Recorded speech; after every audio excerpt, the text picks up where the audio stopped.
Hope is rising, love is near. We come together, hand in hand.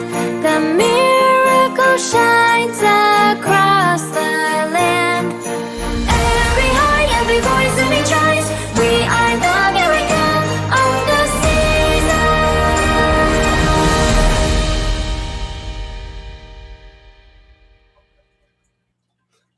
Every time I hear that version of that intro, it just makes me think of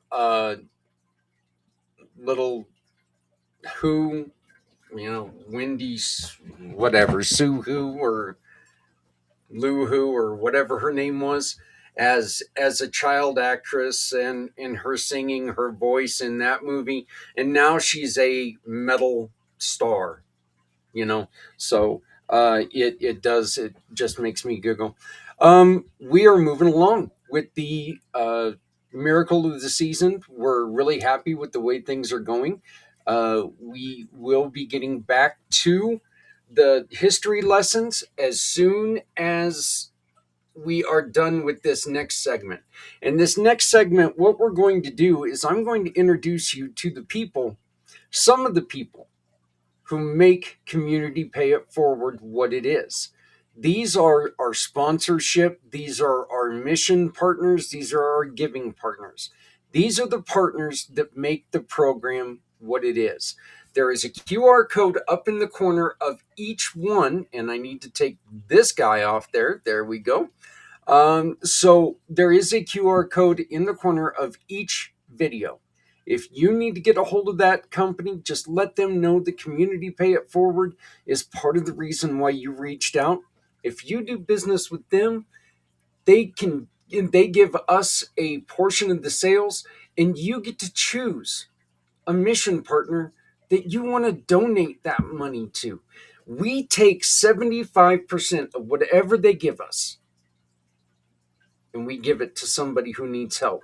Your purchases mean the difference between a good holiday or a great holiday, or a lacking holiday into a happy holiday.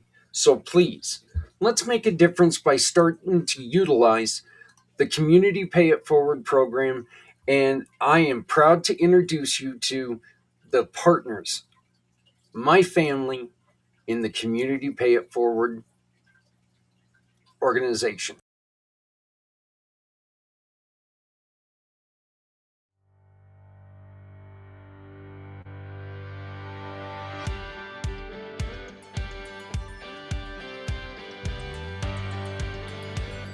I created 2 networking groups to help people help others and connect and learn from each other and share resources and help everybody get what they need.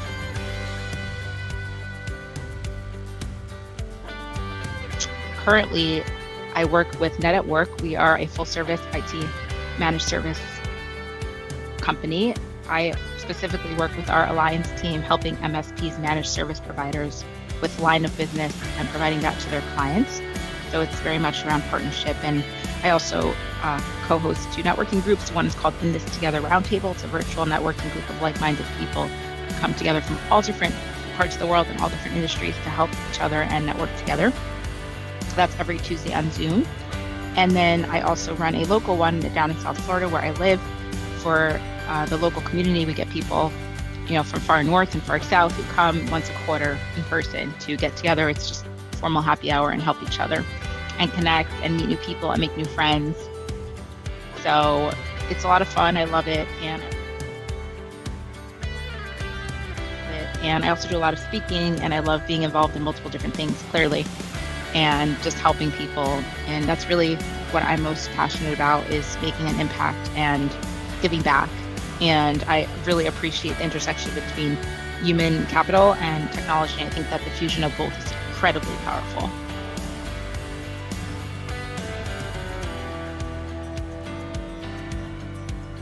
So how I can pay it forward, I do a lot of connecting people with resources, with jobs. And I find that, once you're networking, and this is something I learned early on, you may as well help more people with more things, because that's part of, being open to networking with different people. Just because somebody can't help you today doesn't mean they can't help you tomorrow, or you can't help them today. So it's not only about, finding new business and leads, it's also about being able to help others in your network in other ways too. So I think it's important that we all look out for each other. And that's one of the reasons I love networking so much, and why it's become, I think, such a big part of my life, because I love helping people. And the more people I know, the more people that I can help and serve. So the way that I pay it forward is by just looking out for people, and then taking it one step further, and not just looking out for them, but trying to do something to help. And I always say no one can do everything, but everyone can do something, right? Like that famous quote, and it's true. If we all do just one little thing today to help someone else, then tomorrow will look very different for everyone. One of my favorite quotes, it's actually in my email signature, is what we are searching for is not those who have what we need, but those who need what we give. And I think it's such a mindset shift. Again, even in going out and meeting people, if you could really focus on what could I do for you? And it's not to say that you can't ask for what you need, and you should, and get what you need, but it's really just about a mindset shift, and starting with, what could I give? It's giver's gain, and how can I give to get? So it's really the reality. And it's the best way to make sure that everybody's happy and everybody gets what they're looking for.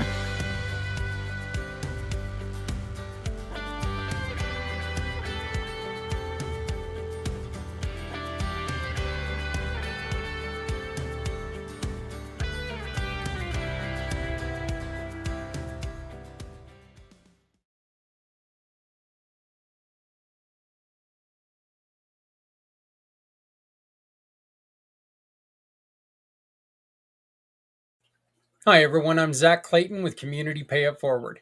We are thrilled to introduce you to our amazing giving partners, the businesses and organizations and individuals who are turning their everyday efforts into extraordinary impact. In this special video series, each of our partners will answer 4 simple but very powerful questions. Why did I start my business? What is my business? Where is my company headed? And how can I pay it forward today for a better tomorrow? These aren't just business spotlights. They're stories of passion, purpose, and community. Whether you're a longtime supporter, a future giving partner, or just someone who's curious, these stories are for you. We invite you to watch, learn, and share as we shine a light on those who are making a difference through what they do every day. Every purchase from any of these business partners results in a donation to the mission partner that you choose. What matters to you drives their business. Let's celebrate the spirit of giving in business, and together, let's create something even greater. Now, let's meet our great giving family.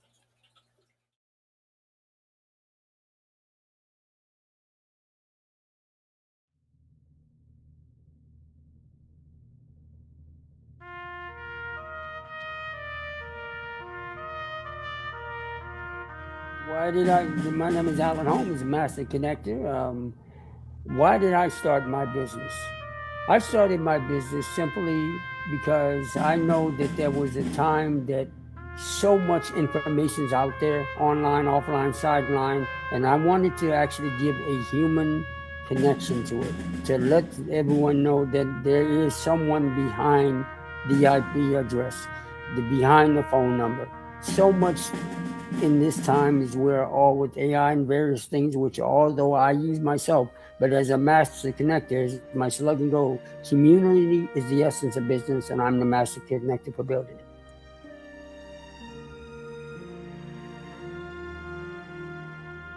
What is my business? Each one of us as an entrepreneur, as a business owner, asks that questions and they have time to order. My business is actually simply providing a passion for connecting your business. I am a master connector, so without your business, without your organization, your dream, your project, your nonprofit, I have no business. I am an affiliate marketer or a strategic alliance partner for various different resources. They go on and on, so it's too many to attest, but that is my business. It is simply being in collaborating, connecting, and networking your business, your dream, your vision, your passion.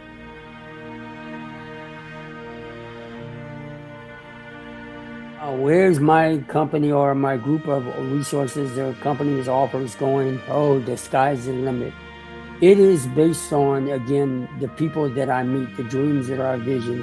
And a year from now, my goal would love to be the inspirational for your vision, your idea to maybe build a dream inspirational center, a podcast, a documentary, a book, a movie. The skies of possibilities and the end are endless. How can I be of service to you? Is my question.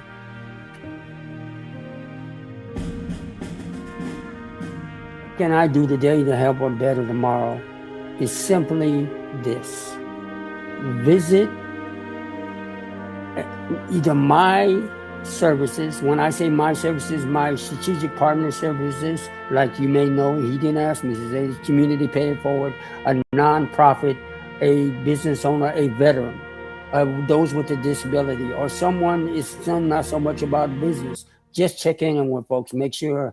I literally right before this talked to my associate who's in Alabama, and there's a great storm is coming in. So I'm praying for his family and all of those in the back east in California. We have to check in with each other because sometimes it's not about business, it's about checking in on folks, and that'll lead to a better tomorrow.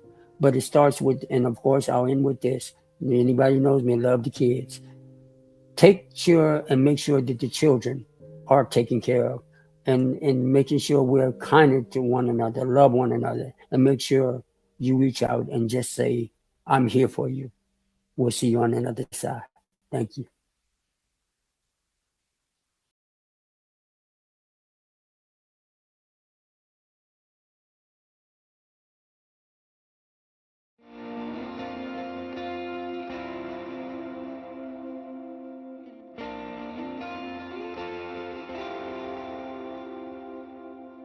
Hi, I'm Andrew Darlow. I'm very happy to be here. Thank you so much, Zak Clayton and your team, for inviting me. And I hope that I can provide some value and interesting information for you and all your listeners. So why did I start my business? I started my business mainly because I was taking pictures of dogs and cats primarily and their families. And I had to pay sales tax. Most states in the United States have sales tax. And so you need a business if you're going to be charging anyone for something like prints or something else that's a tangible item. So I had to start a business to do that. And that's now 32 years or so. And I'm not sure where the time has gone, but that was the main reason. Plus, it was also much easier to do write-offs every year. I was working full time, and so having a side business was really helpful around tax time. And my business now is quite different. I'm not really doing much portraiture, although I do love that and I do it from time to time. Now I'm primarily doing consulting and selling my artwork. So consulting is the large part of my business, and I help people with many things related to photography. So taking better pictures, knowing how to set up their flash, for example, which can be complicated.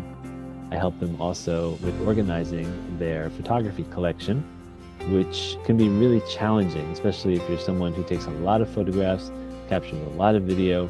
You may have things on multiple hard drives and you may not know how to manage it. So I help people bring everything into their computer, decide on what application to use to organize it. I like Lightroom Classic. And then decide how to back it up properly. Usually that's multiple hard drives locally, and then some type of cloud backup. So that's what I really enjoy doing, because I know that if I can help someone save their data, both for them and for future generations, I know I'm doing something really good for them.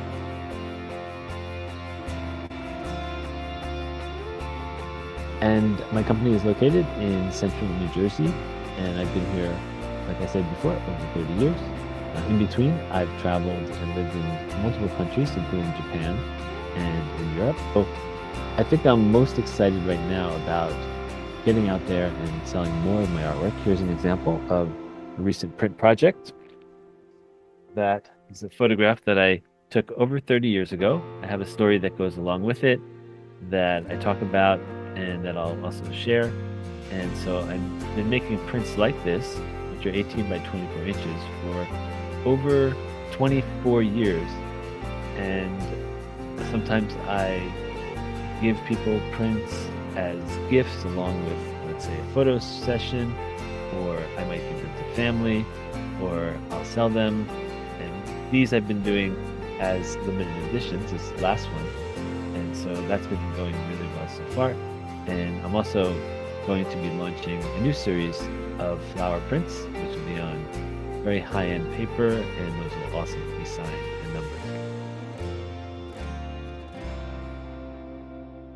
As far as how I can pay it forward today, I believe the best advice I can give everyone is to first take more photographs than you think you really want to, and maybe even go out of your way a little bit to take more photographs of your family. And if you have a business, maybe walk around from time to time and take some photographs of the environment. And it really is wonderful to be able to look back and have those photographs and also video. So think about that the next time you're doing anything with your family, especially if you're all having fun and just relaxing. Maybe take out a camera and then give the camera to other people. It could obviously be a smartphone. And then make sure you, whoever is like generally the designated family photographer, also gets in some of the photographs. Or you can always get a tripod and set it to a 3 to 5 second timer, for example, or get a Bluetooth remote.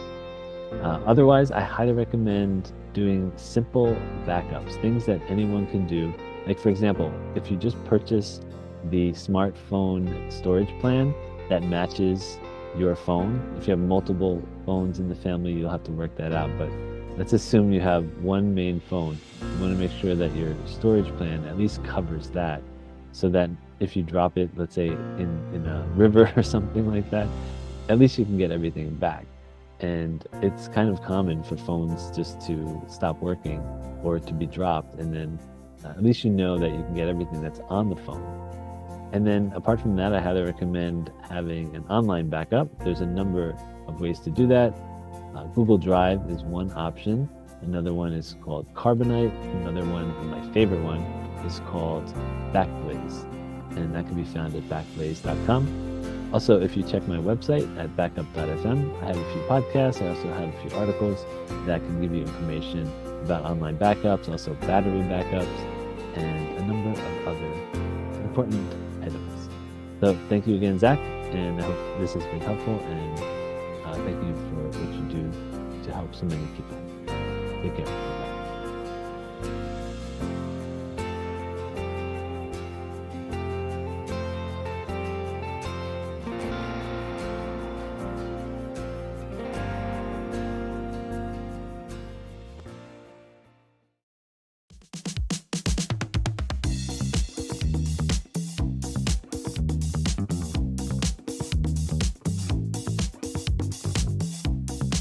After a life-changing motorcycle accident, I realized how quickly circumstances can change and how important community is. I founded Community Pay It Forward because I wanted to create a way for people to turn everyday purchases into meaningful impact. No one should struggle alone when we have the power to lift everyone up. Community Pay It Forward is a unique fundraising and networking program that connects businesses, nonprofits, and individuals to create a cycle of support. By shopping with our giving partners, customers ensure a portion of their purchase goes towards supporting causes that they choose. We also offer community programs, events, and networking opportunities that help families, veterans, and people in need. We are expanding our reach to connect even more businesses and community members across the country. Our goal is to make Community Pay It Forward the first stop for people who are looking to shop with a purpose. Through partnerships, events, and innovative fundraising, we're building a stronger, more connected support network, one that makes lasting differences in people's lives. Every small action counts, whether it's shopping through our program, sharing a cause you care about, sponsoring an event, or simply spreading the word. You can be part of something bigger. When we come together to support each other, we can create a future where no one is left behind. Let's start today and make tomorrow brighter for everyone.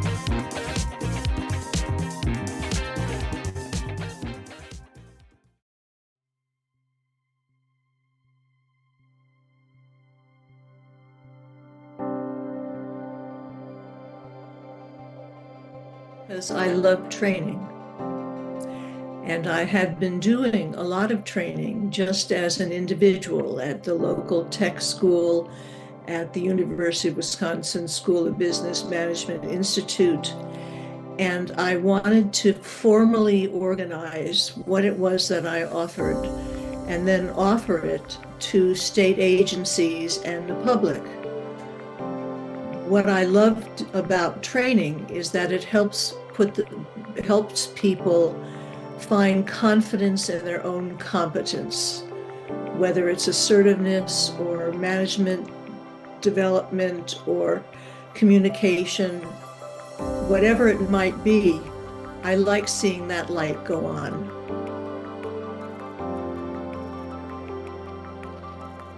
My business is an international woman-owned business that provides nonprofit organizations with management training, with employee training, with board development and strategic planning.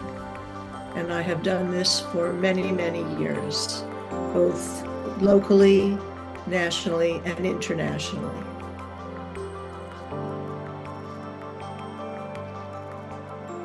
Where I would like my company to be headed is to back doing international work. Through USAID and George Soros's Open Society Institute and Mercy Corps, I have been to several states in Africa, the Middle East, and Eastern Europe, and I have loved meeting the cultures and learning about those cultures. So I would like to be doing a lot more international work again. That's my goal.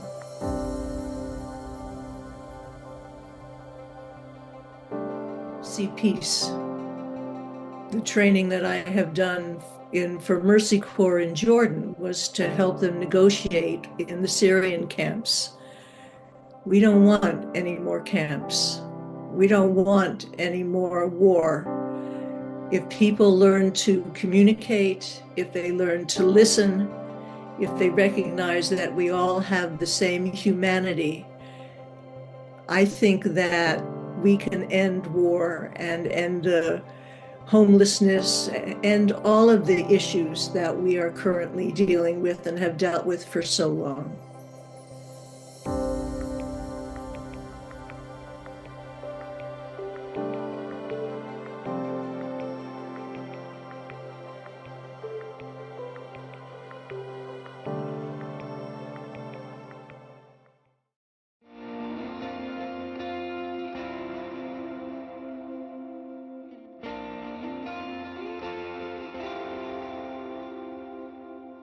Hi, I'm Dr. Philip Agrios, self-sabotage specialist, business consultant, international speaker, and best-selling author. I started my business because life gave me more than a few wake-up calls. I lost my father to brain cancer. I became the sole caretaker for my mother for 7 years until she passed. I went through a painful divorce, faced financial collapse a few times, battled a chronic illness that forced me to shut down my successful healthcare center, along with so many other traumatic events. One of the most heartbreaking moments of my life was when one of my daughters nearly took her own life. Now, through those deeply painful experiences, I made a life-changing discovery. I uncovered a biological trait that every human is born with, one that causes us to unconsciously sabotage our own success. But I also discovered a way to switch it off instantly. And that realization became my mission, to help others stop sabotaging themselves and reclaim their power.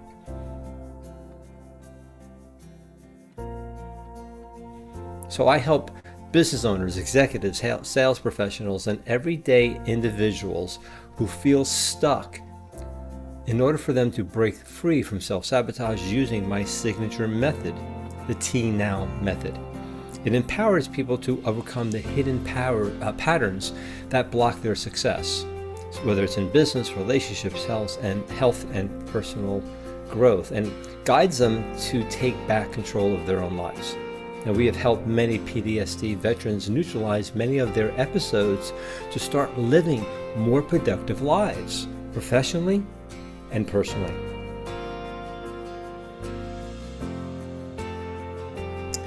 My mission is to impact over 5 million lives by 2030. I'm building a global movement through my membership community, group coaching programs, speaking engagements, and corporate partnerships. So the goal is really simple. It's to help people realize they don't need to be fixed. They need to just understand the biology behind their self-sabotage and how to transcend it immediately.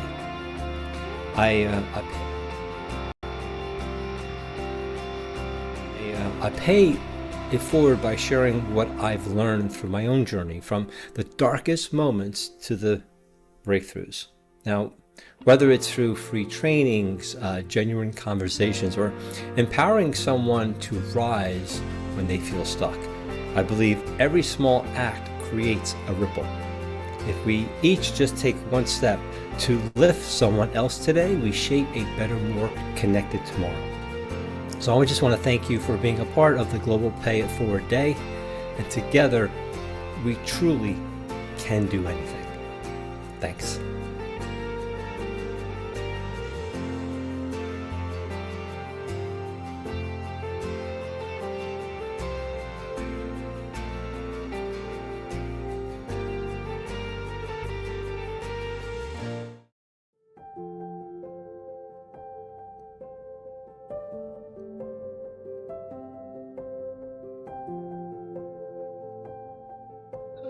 How did I start my business?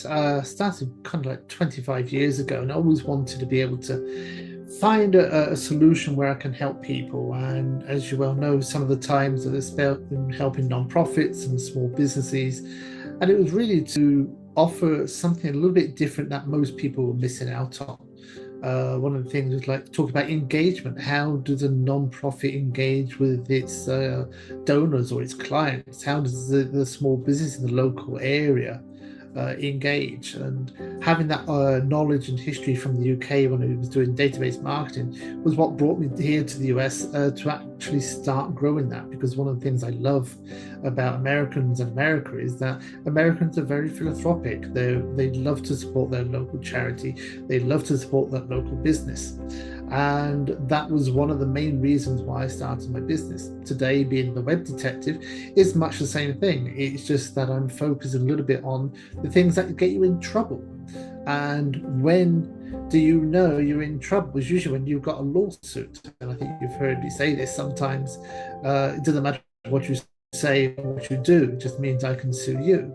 And if we can have a preventative voice and a service that can help you to keep on the good side without avoiding bad publicity, I think that's the reason why marketers like myself today stand out to actually help either those nonprofits or those small businesses.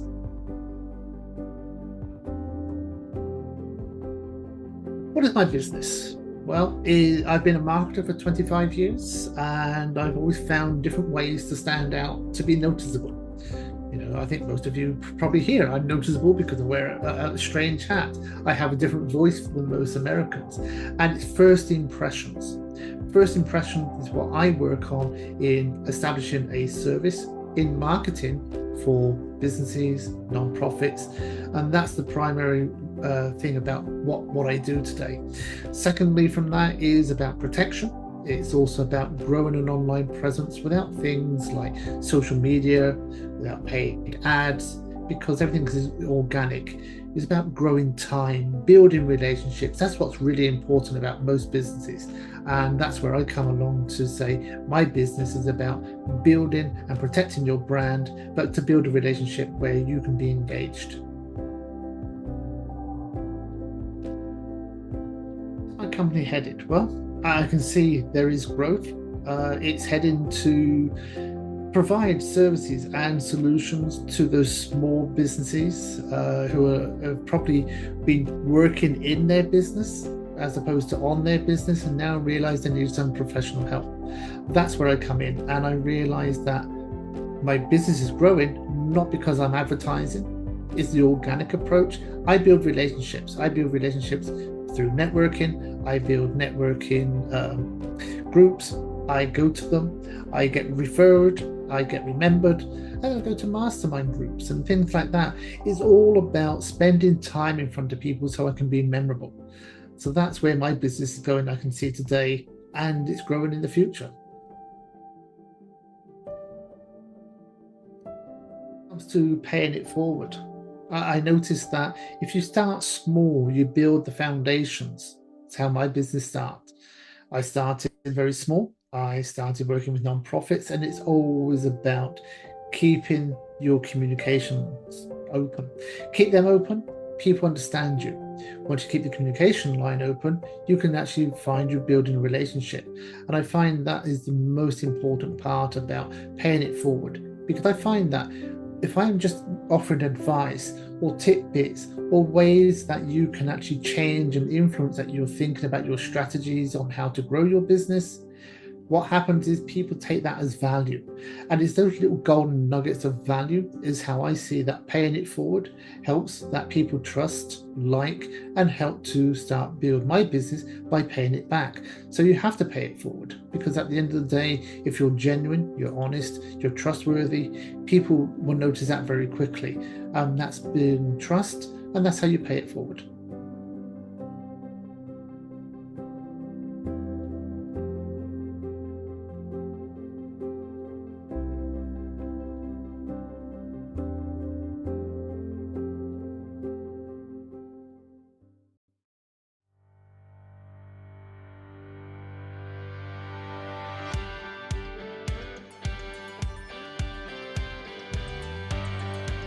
First started my business 14 years ago when my mother was diagnosed with a terminal illness, and it had me looking at cause and effect of how food affects our overall health.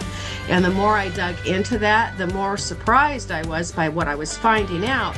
But not just what I was finding out, but the fact that you really have to dig for the information. It wasn't readily available to me. And that got me started in helping to educate people.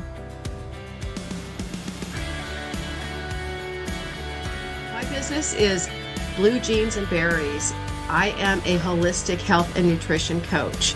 While I focus on nutrition, I also focus on all aspects of healthy living. I help to educate and guide busy people to the correct answers so that you can live a healthier life. You can eat better, move better, sleep better, manage your stress better, and live with more vibrancy.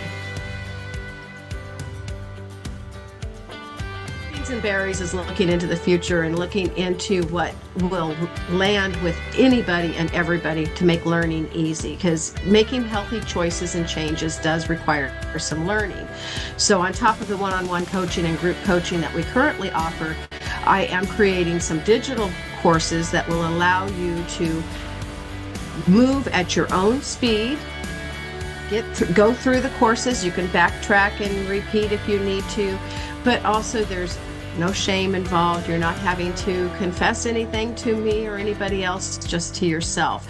So it will make it more accessible. And I think that that's what's really important, is making healthy choices easy and accessible to people, and having that knowledge accessible.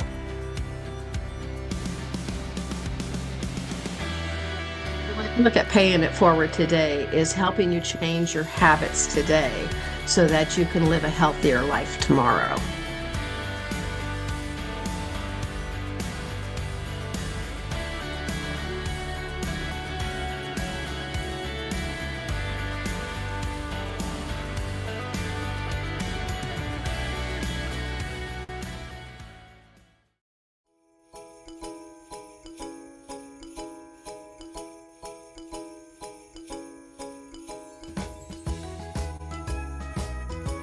Well, good day, everybody. I hope everybody's having a wonderful day.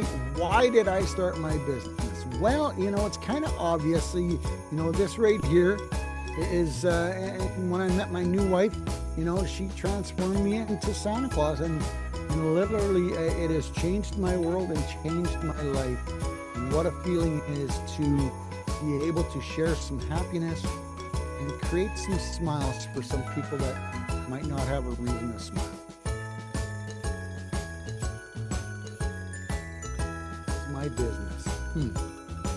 My business has transformed. It started out as a traditional Santa, doing the home visits, daycares, businesses. And then when I got laid off the truck driving job, I took it to the online version.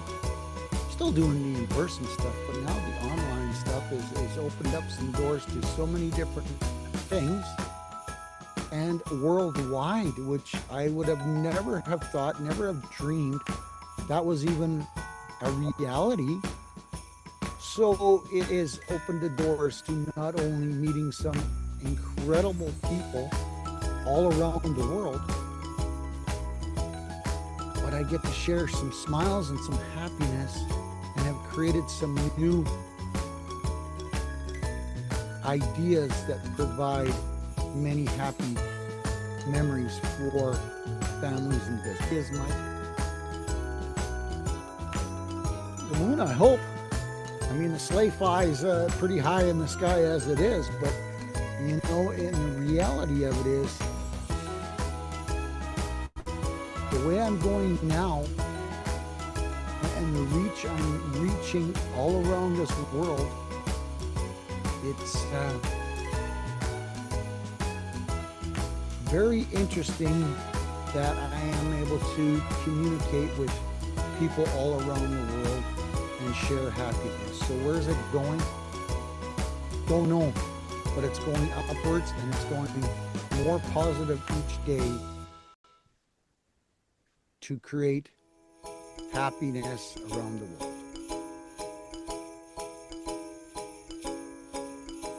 All right, folks, how can I pay it forward? Well, it's amazing the people that I run into, how many people don't have a reason to smile.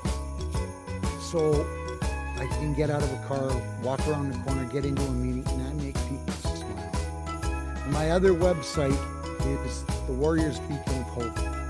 That one is 10 times the reason and the cause, because our veterans and our soldiers definitely some days, most days, don't have a reason to smile. So I've created another whole website called the Warriors Beacon of Hope, where I'm going to create a nationwide list of services to help our veterans get off the I'm on the waiting list idea. And if we can project a more positive way to help our veterans, that is a definite win for not only me, but for you and our wonderful veterans.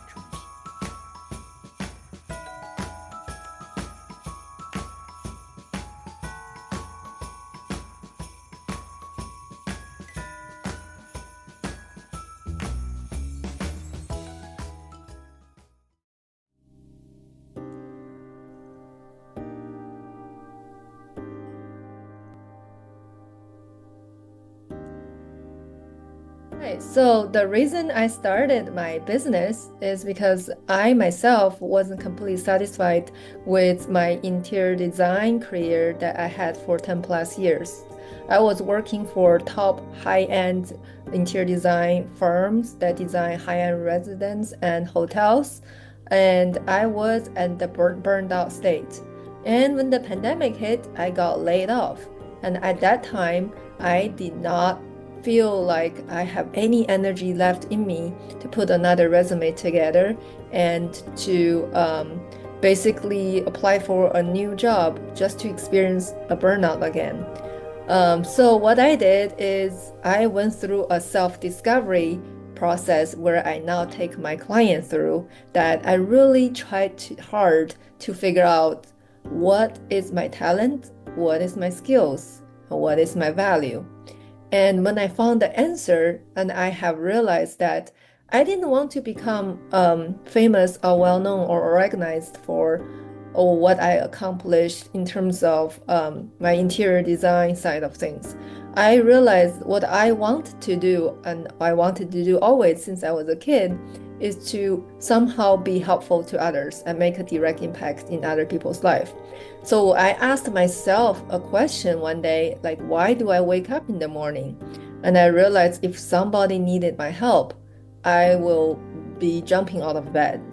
So then one day, actually, as I was waking up at 5 a.m. in the morning, I heard a crisp and clear voice. I call it, as the voice from the divine and from God, whatever you call your higher power. That it's a calling for me. And the voice went, how about considering becoming a life coach?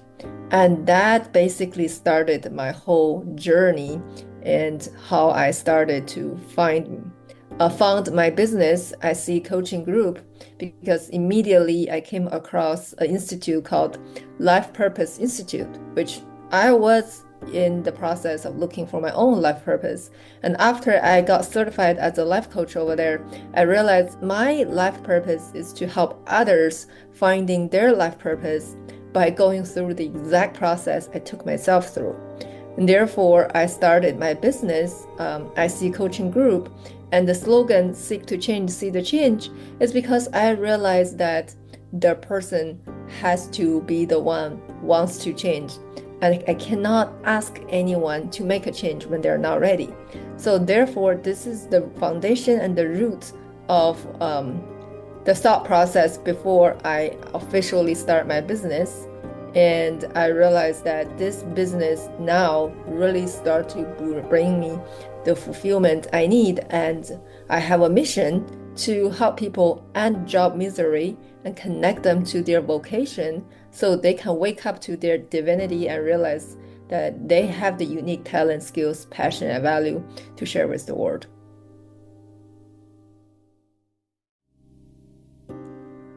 Great question. What is my business? I consider my business have a great potential to grow to something even bigger than how I started. I launched a signature program called the Confident Program. It's a 90-day program to take people from feeling stuck to create a dream career by going through that self-discovery process that I mentioned earlier. But then I also continue to grow as a person and continue to see how else I can help with the world. I got certified as a relationship coach as well. And this year I collaborate with two other coaches, a health coach and a finance coach. And we launched a program called Life Alignment Mastery Program, where we help people find alignment, fulfillment, and happiness in career, relationship, health, and finance. We want people to not only be okay with their life, but we want people to love their life. And in order to love their life, these 4 key areas need to work out. So I think what makes SC Coaching Group different is that we're not limited to one type of coaching. People come to us, they can get help in all these 4 key areas. And as I grow, as the business grow, I will continue connect with more coaches who can help maybe in the mental health world and the spiritual coaching world. I think the reason I started the business with the name SC Coaching Group is to have the vision that eventually I will have a team of coaches. And therefore, this is going to be a very different environment when people come across SC Coaching Group, is that you don't have to go find help elsewhere for other areas that doesn't work out for you. If let's say you come to me for career coaching and you realize that your finance needs attention or your health needs attention or even the relationship part, we can take care of you all at SC Coaching Group.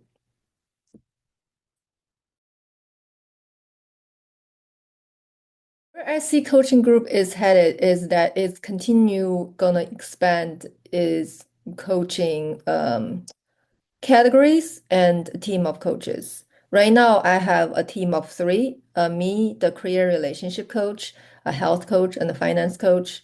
I want to add a spiritual coach, a mental health coach, mindset coach, I want to continue to grow and expand as I come across the right people. And I want to grow this business to be a place for people to start their path to fulfillment, no matter what doesn't work in their life. When they come to SC Coaching Group, it will start to have clarity. Clarity is my superpower, and I want to bring clarity in all different areas to people's life.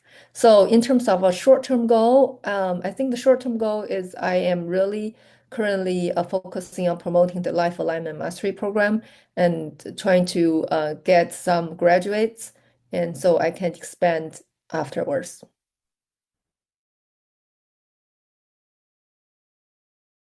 Um, what I can help you guys today is I think the first step, how I started helping myself change my life, is asking the question, what do I need to change today?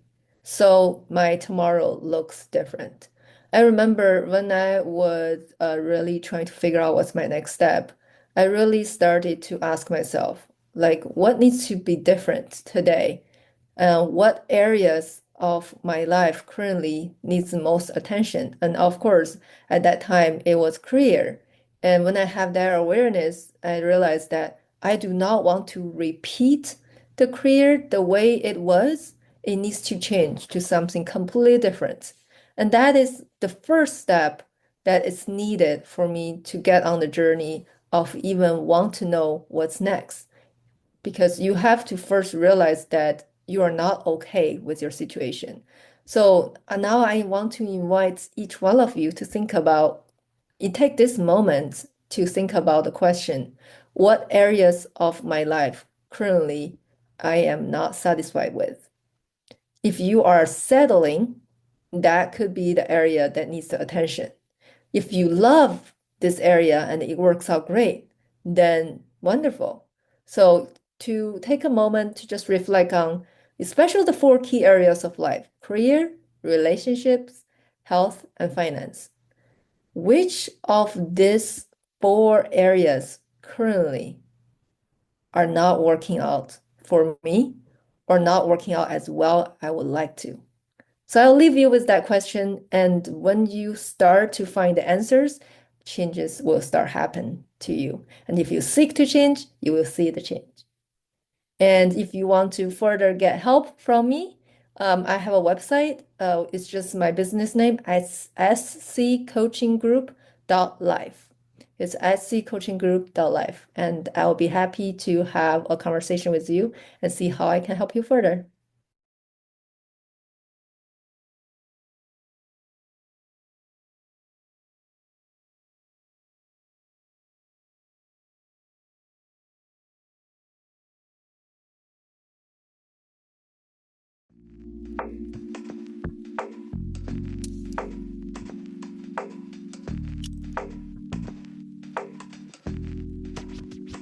So I started my business, Long Island Tech Force, because a lot of MSPs out there, which are managed service providers, they really go after, the larger corporations and larger businesses. At Long Island Tech Force, we really pride ourselves on going after nonprofits and helping out, solopreneurs and entrepreneurs. So that they can get the help that they need at an affordable rate where they're not being charged tens of thousands of dollars for stuff that a lot of times they don't even realize they don't need. So one thing that we really do, we really focus on what the client needs, and then we create a custom quote for them. And that's why I created my business, making sure that we're doing the right thing and helping out the little guy.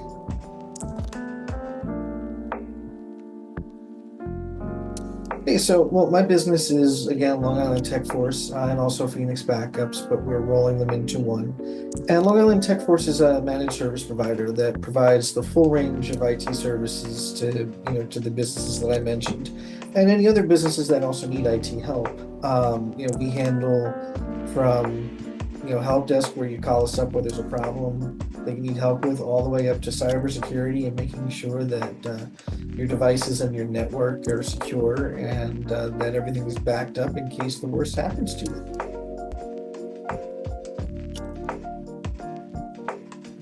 What I really want to focus on is just being able to bring on more of those clients that I mentioned, the nonprofits, CPAs, law offices, medical offices, and also those that are, solopreneurs or entrepreneurs. I feel like really, again, they get left out a lot. So I really want to spend the next 1 to 3 years doing what I can to help them.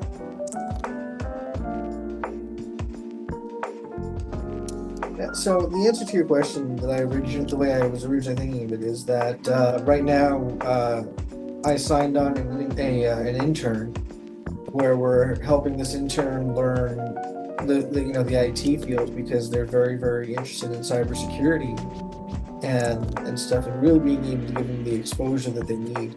A lot of companies out there, before they hire you, they want you to have all this experience. It's like, I just graduated college. How am I supposed to have 30 years of experience in this field? So this is, while he's going to college, he has an internship with me, and teaching him how, not only teaching him the basics, but also building him up and giving him something he can put on his resume that says, I actually know how to do this. I didn't learn it in a classroom, I learned it in real life. So I'm paying it forward the way others have with me, where I've been hired and then trained. I've been trained, and now I'm just paying that forward to somebody else.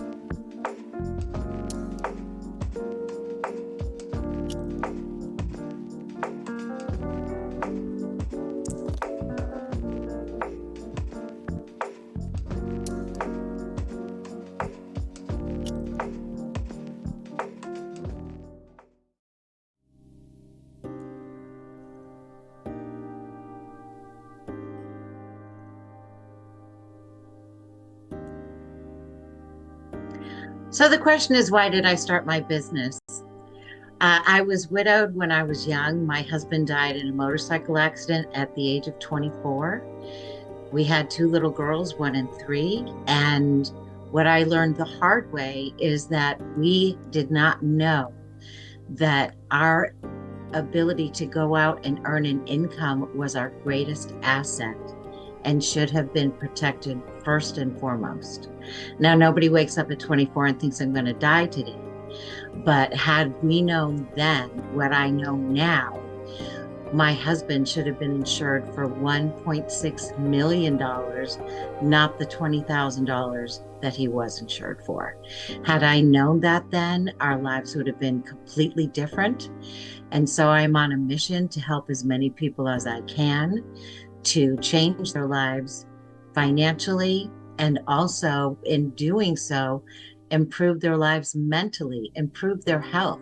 Just imagine if you knew you had financial freedom waiting for you, what that would do for your psyche, what that would do for your outlook on life. And I routinely turn my clients into multimillionaires, and just using very simple steps. Maybe you have money sitting over here. Let's just put it over here and watch it grow exponentially. So I take the complex world of finance and make it simple, make it straightforward, make it understandable. And unlike the study where it said that working with a financial professional or meeting with one, people would rather have a root canal, I promise that it will be enjoyable. We'll probably laugh, and worst case scenario, even if we don't do business, I will find some way to connect you or refer you, or maybe I want to buy whatever you have to offer. But the only way that we can do that is if you go right above my head and go on the financiallion.com/schedule and get on my calendar.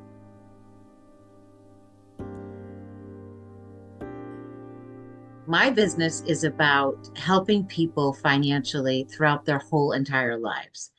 So as I mentioned before, the reason I got into my business was because I was widowed young and learned the hard way that we were our most valuable assets and should have been protected. So But with Americans drowning in debt and just trying to live month to month, you're not thinking 5, 10, 20 years down the road or thinking about financial freedom. You probably think that financial freedom could never be yours. But I have a way to get you out of debt in record time without you changing your budget or lifestyle, while saving you tens, if not hundreds of thousands of dollars in the process. And this is phenomenal. There's no better feeling than I love that when I see my clients grinning ear to ear, because instead of paying off their mortgage in 25 years or all their credit cards, they're going to be debt free in 4.1 years, and they're going to build millions of dollars in wealth now that they don't have that debt. So I stay with you throughout your life. So now maybe you're married, you have student loans, you have a mortgage. Let's get that paid off. Now we can create wealth to make it grow exponentially and turn you into the next multimillionaire and create a legacy, not only for your children, but for your grandchildren to come. The goals for my company that I have for the next 1 to 3 years is, number one, I want to create as many millionaires as I possibly can. I really want to end generational poverty. I always say, if you own a car, you have to have car insurance in case you get in an accident. If you own a home, you have to have homeowners insurance in case your house burns down. But we're all going to die. So why life insurance is not mandatory is really beyond me, because we could end poverty in 1 generation, provided that we teach the kids financial literacy and what to do with that money so that it carries on to the next generation. What I'd also like to do, one of my goals is I want to have a national television show. I currently have a TV, radio, and podcast called Wealth and Wisdom that airs on Roku and Amazon Fire and iHeartRadio, Apple, Spotify, Amazon, wherever you like to watch your podcasts. I would like to create a national platform where I can really use that show, because what the show is about is getting rid of the locks, the blocks, the mindsets, the self-sabotage, all of the limiting beliefs, so that my audience can heal, grow, and thrive and be truly wealthy in every area of life, mentally, physically, financially, relationally. And of course, financially, I am the financial lion after all.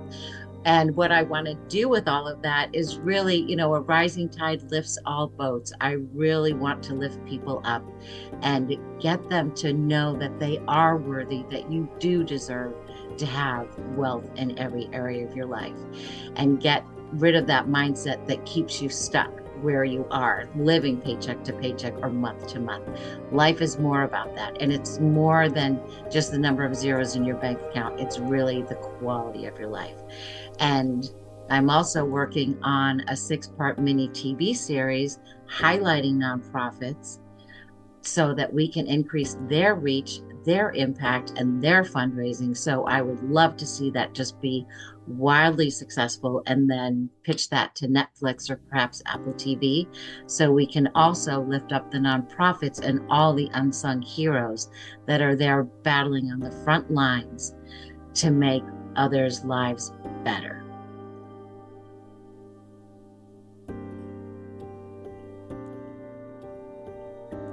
So how can I pay it forward today for a better tomorrow?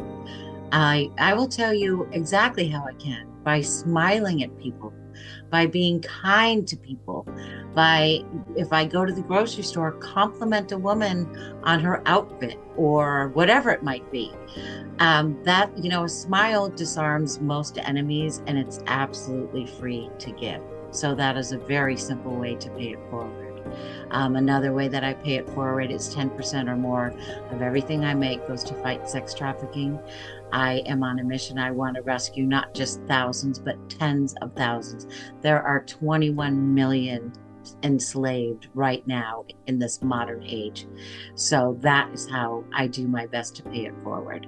And coming alongside wonderful people like Zak Clayton and other people that care and have a heart to care for the brokenhearted, for the ones that have gone through trauma, for our vets that are homeless, all of those things. Those are things that every one of us can make a difference. And if you just save one life, it's as if you saved the entire world. So how many worlds could we join hands to save together?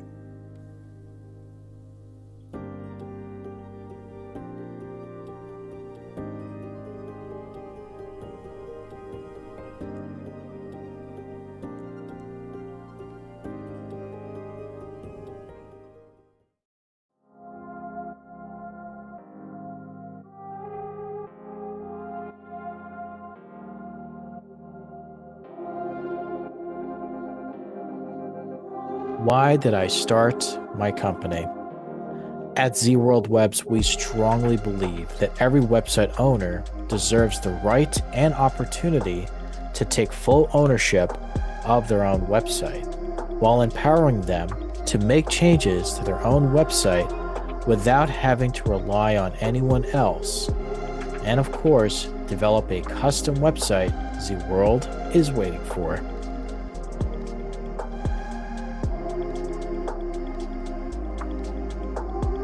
What is my business or company?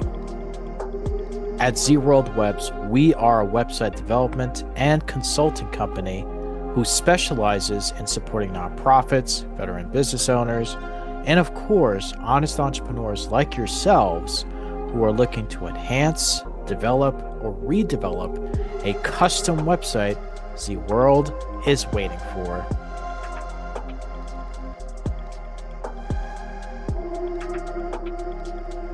Where is my company headed?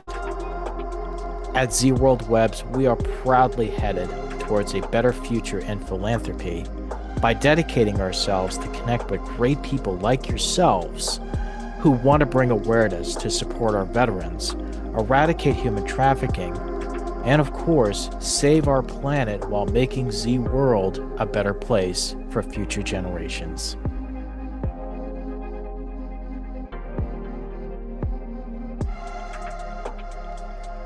How do I pay it forward today for a better tomorrow? At Z World Webs, we are proud to partner with the Community Pay It Forward program, which allows us to enhance our philanthropic efforts, and will continue to partner with the Community Pay It Forward program to make Z World a better place where no one ever feels alone.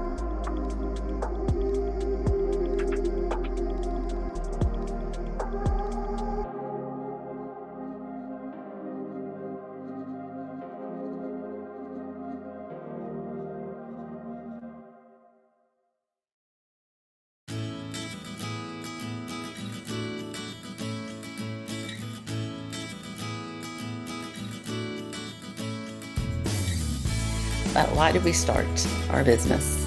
Well, it was started because it was a convenient tool for us to use to promote our, of all things, to promote our printing company. So I was a president of a networking group. I wanted to have all those business cards go out with every visitor. And I thought I had this really good idea. And my husband took all of those business cards, scanned them, made them touch responsive, meaning touch to call and email, and send people to the content information that they wanted them to learn about their business. And then our chapter was very successful with that. And people, we became the #1 chapter in the #1 region. But then the other people that were coming in and visiting our chapter were like, I want one. And it was getting to be hundreds of people. So then we kind of made it its own thing. And around that same what is our business? So it is a digital business card service. As we come from the graphic arts world, we decided to keep the price always less than a box of business cards. So it's only $70 a year. And it's a lot of fun because it's an inexpensive tool to help other people succeed. And we also have an affiliate program so that when other people want to figure out ways how they can pay it forward, they can use that affiliate thank you and accumulate it and donate it as well. We were asked, why don't we donate directly to, we say give this much away and let people know what we're doing? Because first of all, one hand should know what the other hand is doing, right? But the other thing is, everyone has their own very important thing to them. And why not have that, just give them the opportunity then to take a portion of the sale and put it where they want it to go. So I'm Carolyn Williams. Our company is For My Card. Here it is. You can get a hold of me. Happy to chat, get to know, who you are out there in the Pay It Forward community. And thank you for doing all your really good work. God bless. Keep it going.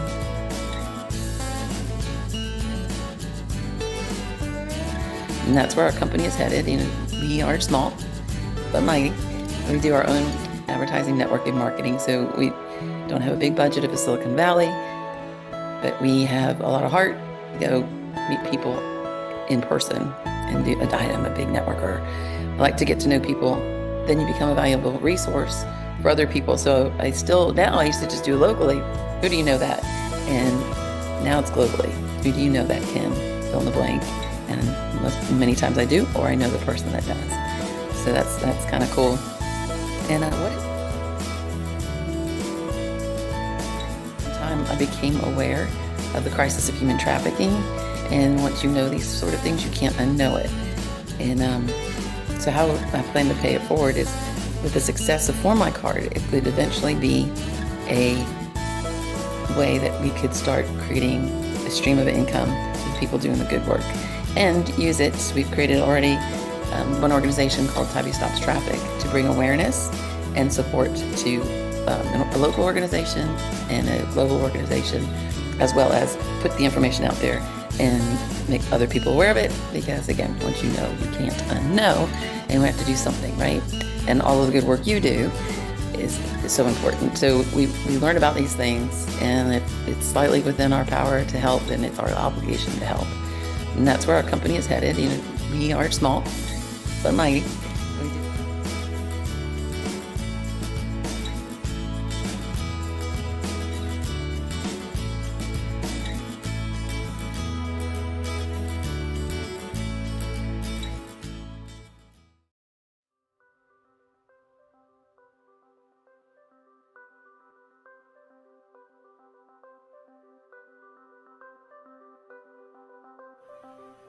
Hi, I'm Tanya, the founder of Smart Virtual Solution.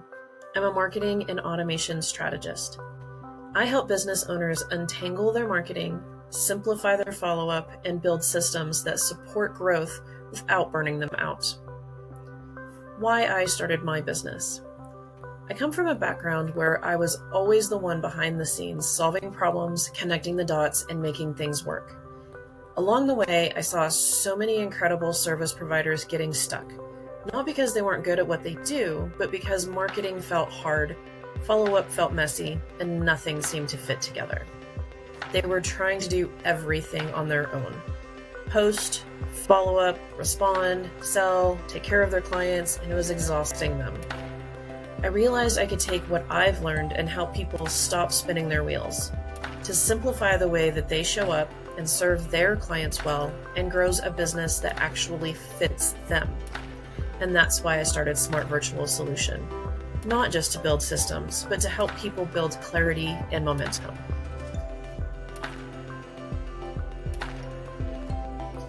Smart Virtual Solution is about giving service-based business owners the clarity, strategy, and systems they need to move forward with confidence, without getting buried in complexity or tech overwhelm.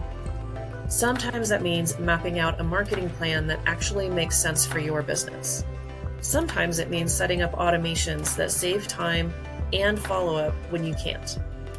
Sometimes it's having a clear, focused conversation that gets you out of your head and into action.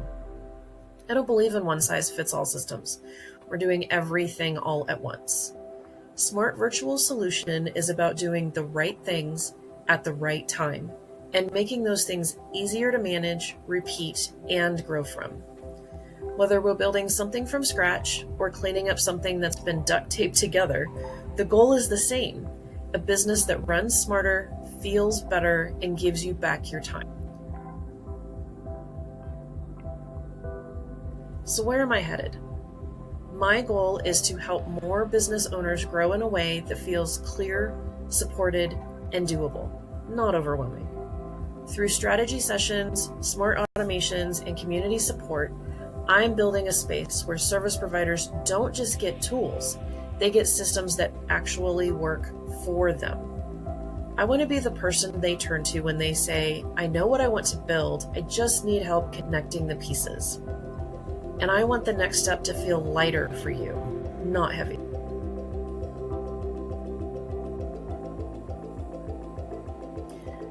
I believe a way to pay it forward is to share what I've learned with honesty and practical support. Whether that's through a strategic power hour, free resource, a simple automation tip, or listening to someone talk through their ideas, I show up so others don't have to figure it out alone. If I can help someone simplify one thing in their business today, they'll be in a stronger place tomorrow to be able to pay it forward to someone else. If you're building something good and just need a little help connecting the dots, I'd love to chat. You don't have to figure it out alone. My name is Tanya Block-Rusin with Smart Virtual Solution, and I really am here to help.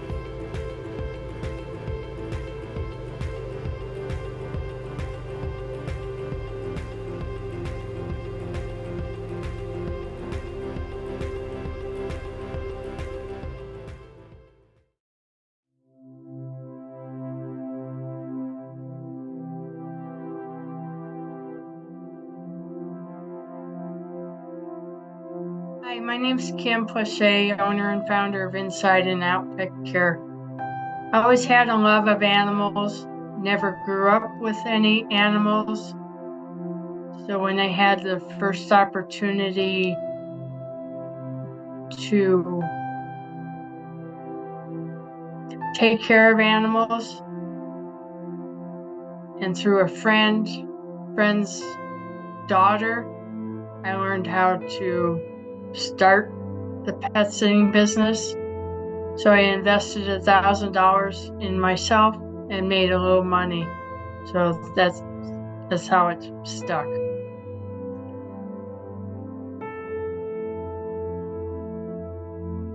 Business is Inside and Out Pet Care. We take care of your inside pets and your outside pets. So that's from reptiles to rodents, mostly cats and dogs and the farm animals. So we have services for all pets. A long time ago when I started my business, I had a man he always found a dog boarding facility and then took him 2 hours to catch his 3 cats to get him to a cat facility.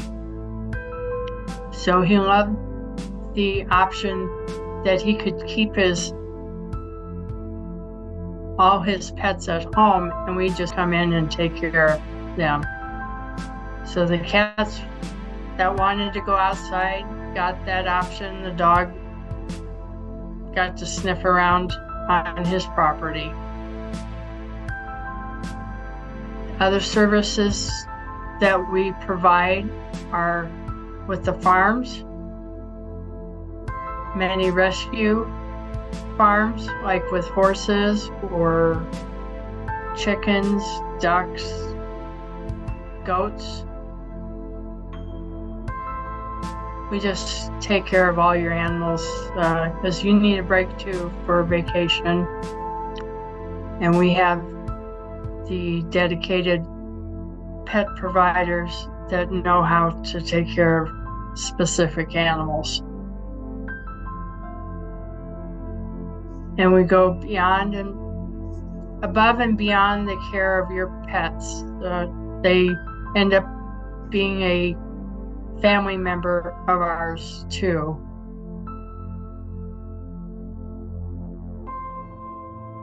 Inside and Out Pet Care has been in business for 10 years. Finding help was another issue we had. So I became involved in the youth organizations through the schools with work for learning. And it also started on the state level too.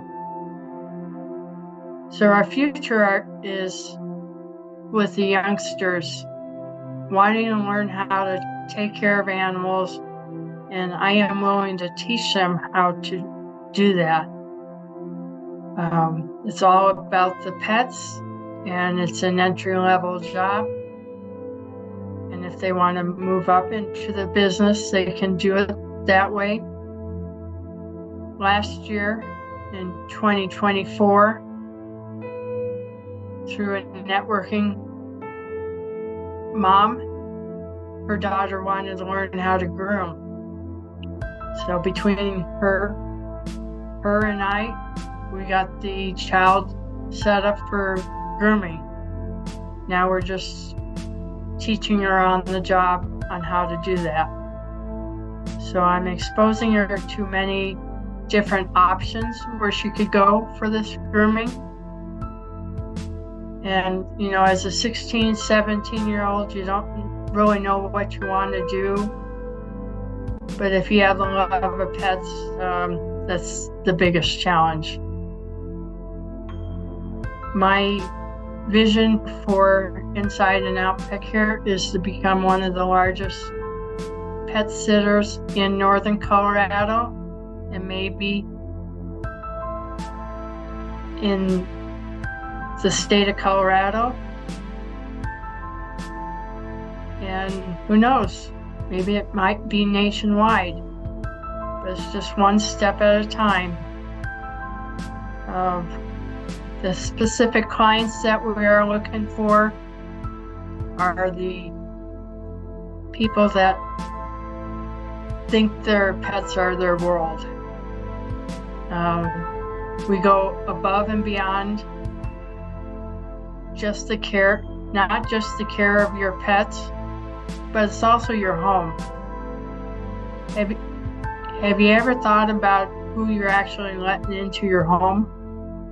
We are insured, bondable. We have the dedication. We think about outside the box, what's best for the pet and what's best for the home. So that's how we've grown this business, and we're in the growth mode, and that's what I would like to see in at least the next 5 years. The business pays it forward with one family at a time. Word of mouth is the best advertisement from our existing clients who refer us in God's grace to lead us to the towns and cities that I would never consider that I would be in at this point. I thank my friends that have been keeping me employed for their pets and the referrals. The better tomorrow comes with the care of the pets and being excited to see their provider when we come by and their humans are home and the pets are overexcited to see their pet sitter. That's the most joy that I get. And I'm paying it forward. We've also teamed up with Zak a few years on and off, and always try to accommodate his causes.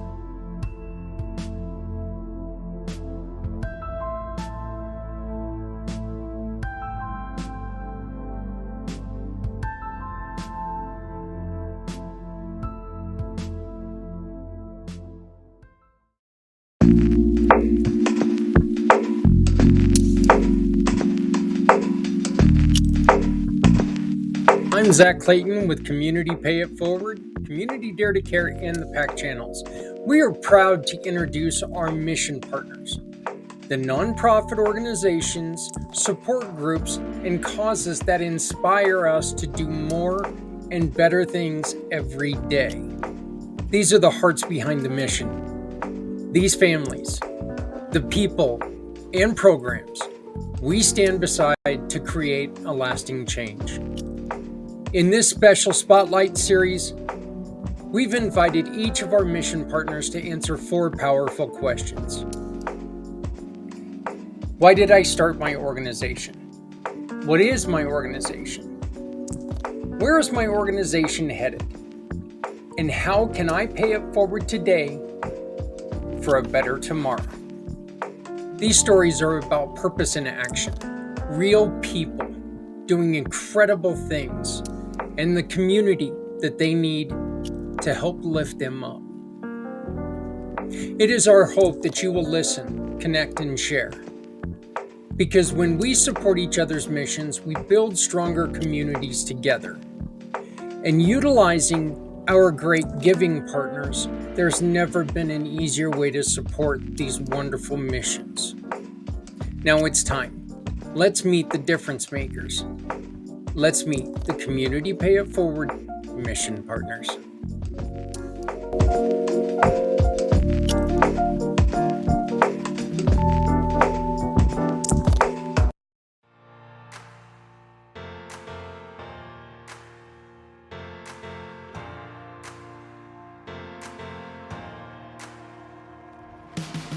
I started my business after being in a bad relationship, a really bad relationship. And what I learned after finally being able to recover from that bad relationship is that I didn't know the early signs of dating abuse. And people need to know the early signs of dating abuse so they do not get involved in that kind of relationship. And so that's why I started my business, to help others, prevent them from going through a relationship like I did. Quite simply.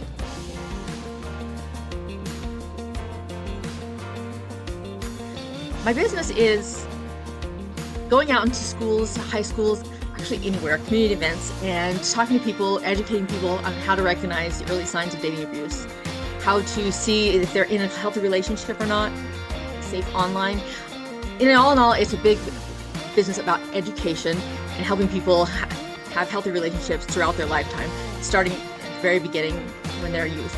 So starting the business as an education platform and giving people a chance to experience healthy relationships versus getting into toxic ones and not knowing how to get out as well. So giving them also the resources to get out of those relationships. The company is headed bigger and to reach more meet the masses. Right now I'm one speaker, so I do things on social media. Currently I go on podcasts, I go to community organizations and kind of spread the word that way. Where we're headed is getting just to grow. Looking at putting out a book so people can read the book wherever they're at. Also looking at creating the podcast. We have a podcast in the making, ready to go, but reaching people where they're at online, in their cars, wherever they're going to be at, we want to be at, and be able to provide education to to meet them versus having to seek me out so much. It should be out there easily to obtain the information.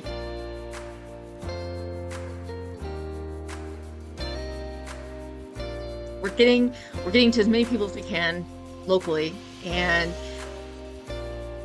my biggest thing is word of mouth. So I tell a story that a lot of people remember the story because it's one you remember, and so people talk about it, and getting people talking, and then they talk to somebody else and someone else talks to another person is making it grow. The hope is that by expanding and reaching people outside the local area, that we'll have the conversation going nationwide, maybe even worldwide one day, and we'll be able to help people refrain from being in toxic or unhealthy relationships and avoid violence and abuse. So that's our hope, is to make the world a better place by decreasing violence in relationships, starting young, all the way throughout your lifetime.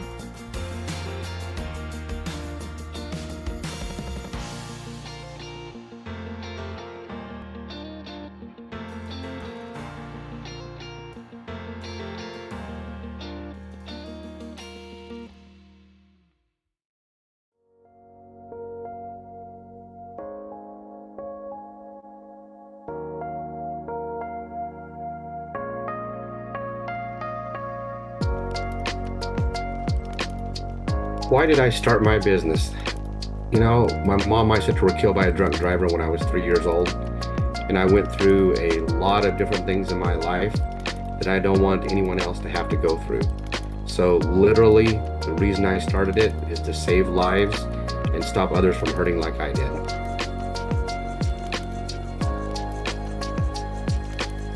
What is my business? It's business is called Cares Foundation, named after my mom and my sister.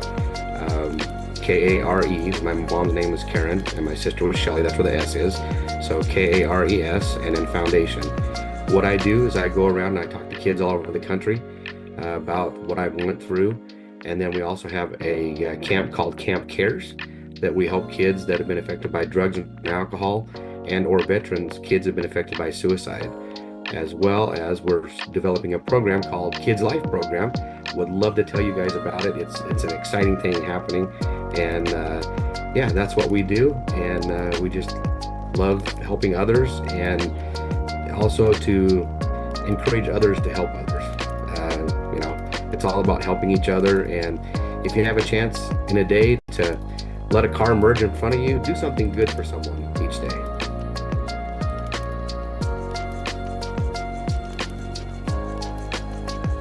So where is Cares Foundation headed in 1 year? I really would like to have our Kids Life program developed and have a workbook and be able to go take that across the country and help kids that are needing those life skills that we're going to teach them, and then also to help them dream for the future and know that there is something out there, and then to continue speaking across the country. That's where I see Cares Foundation, and just building and growing. And you know what? Who knows? You know, wherever God leads us, really.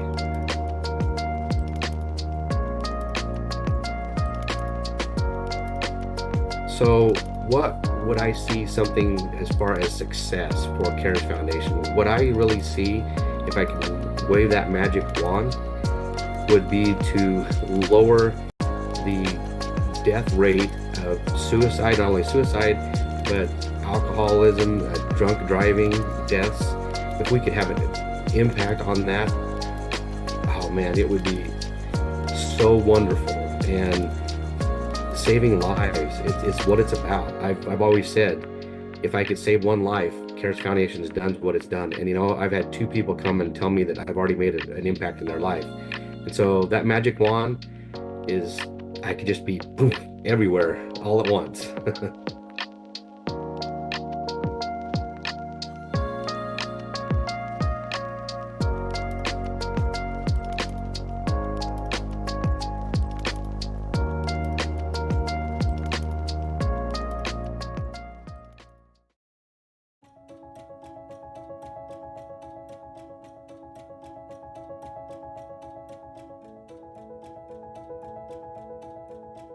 I started the Aziza Project because I had suffered with complex gynecologic pain for more than a decade, and I didn't want any other woman to suffer the way that I had suffered, whether that was physical pain, whether that was being gaslit by providers, whether that was not having the financial resources to access the kind of care that I needed. So I started this organization to help others access that care.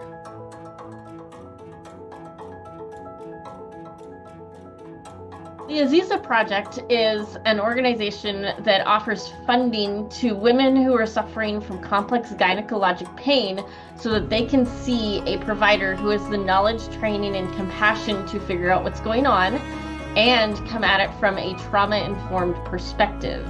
So we don't risk our clients being gaslit by another medical provider. The first thing that we pay for is a virtual consultation so that they have a chance to talk to the doctor and see, okay, can I get some education on what might be going on with my body?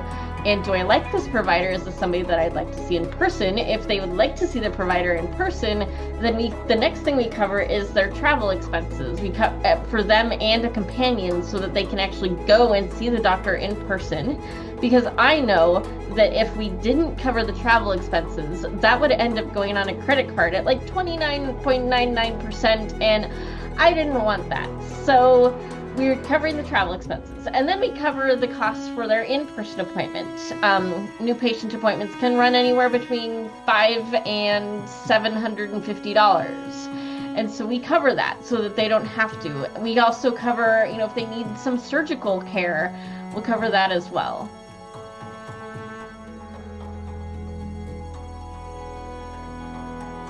The Aziza Project's goal right now is to get 12 donors giving monthly at $28 a month, because this will allow us to fund one of those virtual consultations each month. So at a minimum, that's 12 women who've gotten hope in a year's time. And then hopefully we'll just continue to grow from there. And as we grow, we'll be able to cover more and more services for the women who are finding us and looking for help getting to these appointments and getting the care they need.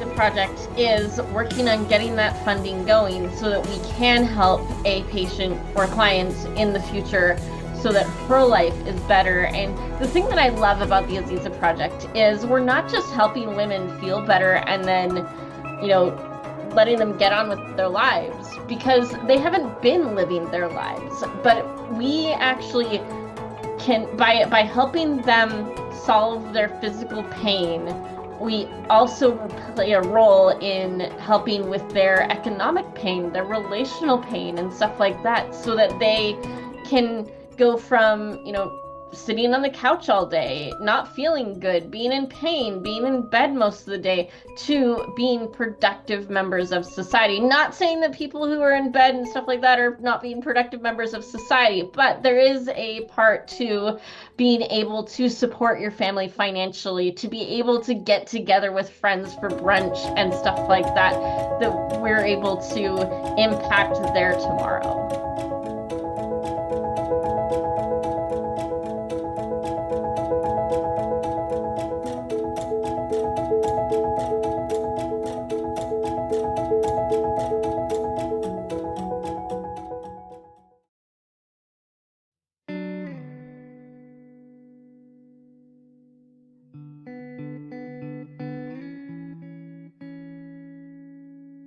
My name is John Wayne Vogels. I am the Executive Director and founder of the Martyred Angels Foundation. I started this organization after the unfortunate tragedy of my 3-year-old son, Bladen James Wayne Vogels, on April 9th, 2011, due to a drowning accident. After this accident, my family and I realized the resources that were available for this type of experience were either limited or completely absent, and in some cases were removed and funds were reallocated to different areas. Because of this experience, this was the beginning of the Martyred Angels Foundation, in memory of my son and also in memory of all the other families that have lost a child due to my wife's history and family background in the military, extensive military service. We also provide services to not just civilians, but Gold Star families, veterans, and any and all emergency responders directly affected by this experience due to the experience that we had seen them go through and the counseling that they had to receive immediately following as well. So that is the reason why I started the Martyred Angels Foundation.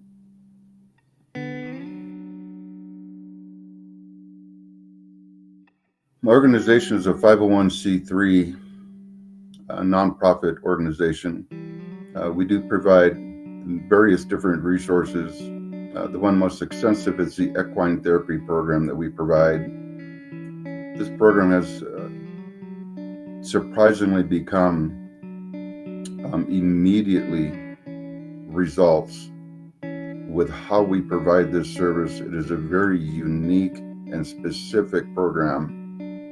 But we've also partnered with the International Star Registry, formation of group therapies, group meetings. The vision and mission of this organization is to acquire property in order to incorporate our equine campground idea.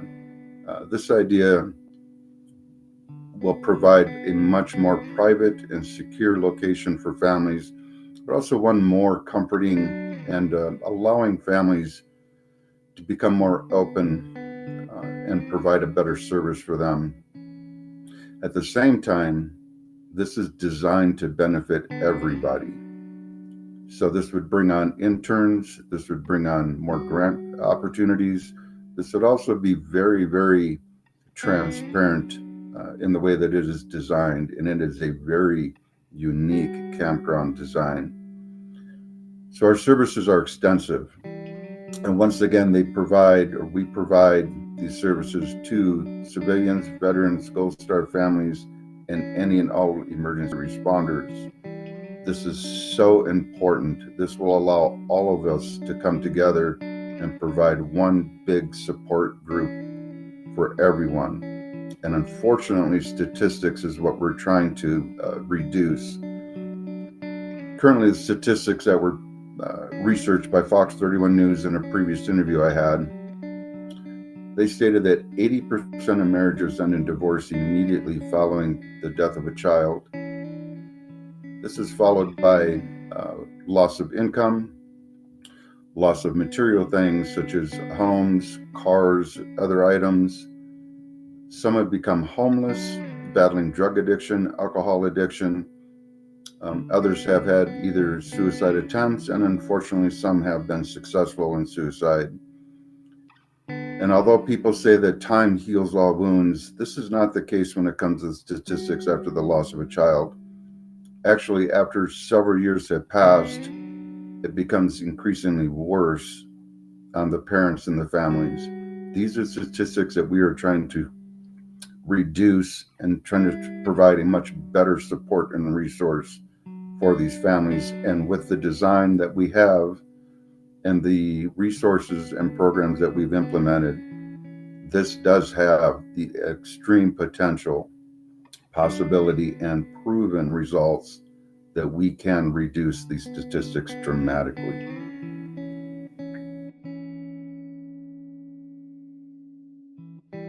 We are headed for extreme success. That's where we're headed. So we currently have programs in place, resources in place that we provide services to, and that is at a private area, at a private barn. However, although the resources are very effective at this place, it is open to public and private lessons. So where we're headed in the direction of acquiring property to incorporate the equine campground concept that we have. This idea, this concept, not only will allow us to become more successful with our programs and our resources that we provide, but also allow it to be more private and confidential, but also very transparent for those that donate, invest, or become supportive of what we're doing. So the direction that we're headed to expand. We're headed to expand that, have property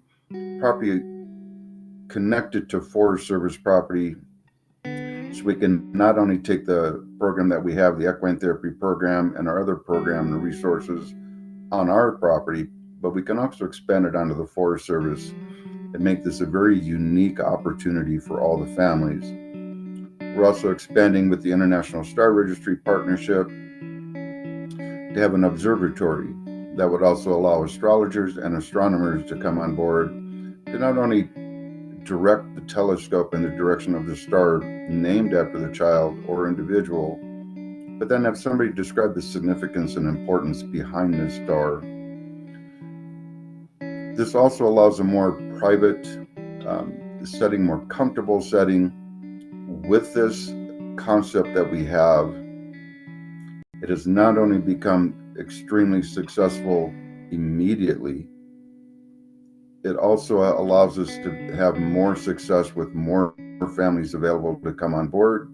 And this will also allow us to expand, not just here in Colorado. This will all allow us to expand in many other states to provide the same services, so families don't have to travel so far, and also allow families the resources immediately in their area. The other thing that makes this idea and concept that is very, very unique is that as different for other organizations, and although they do exceptional work, however, they're limited and have a smaller capacity. By what I mean by that is, most of them have meetings maybe once or twice a month, and then there's an extensive amount of time in between that these families have to wait for services. The way this is designed, the way that we have designed the Martyred Angels Foundation and this equine campground, once families have come on and have gone through our program, afterwards, this will allow them to have 24/7 access to the property, because anybody that suffered from PTSD knows that PTSD does not have a clock. It does not care what time it is. It doesn't care where the little hand is. It does not care where the big hand is. And it does not care where that ticking second hand is. PTSD affects any time of the night, any time of the day, 24/7. With that and with our idea and our concept, this will allow these families to have a resource to come to that is open to them 24/7 to help them with these struggles.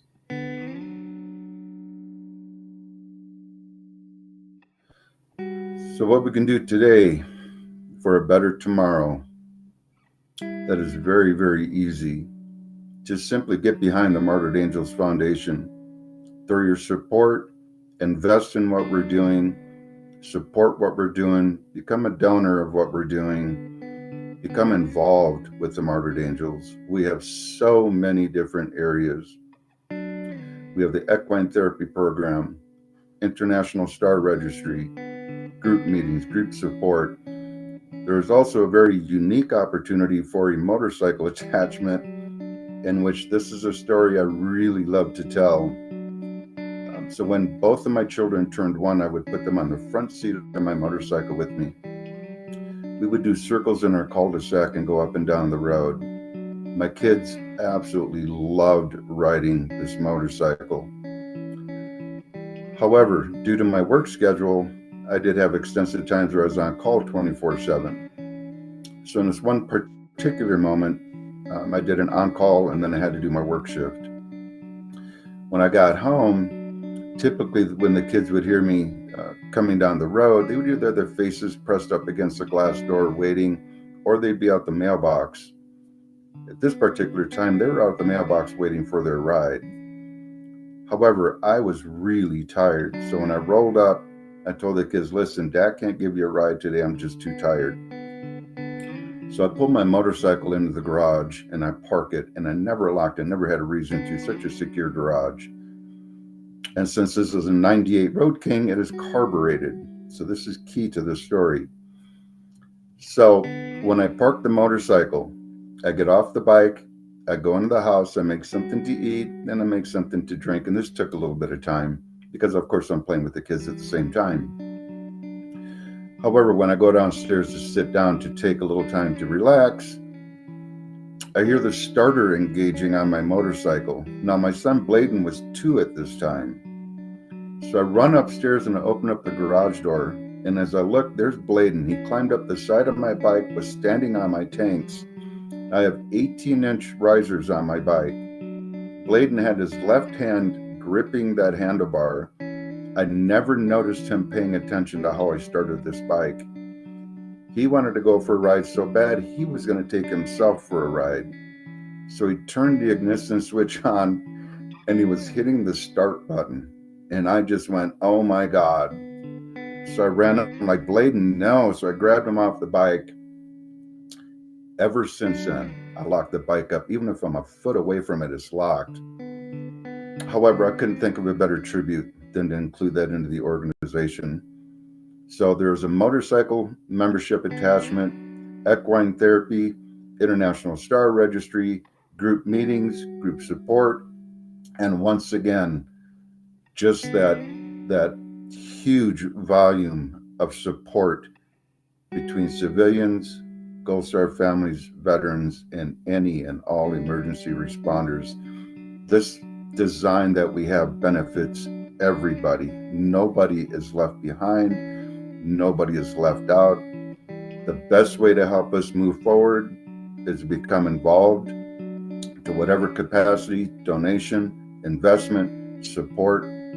Reach out anytime to the Martyred Angels Foundation, and we would love to have you involved. Thank you.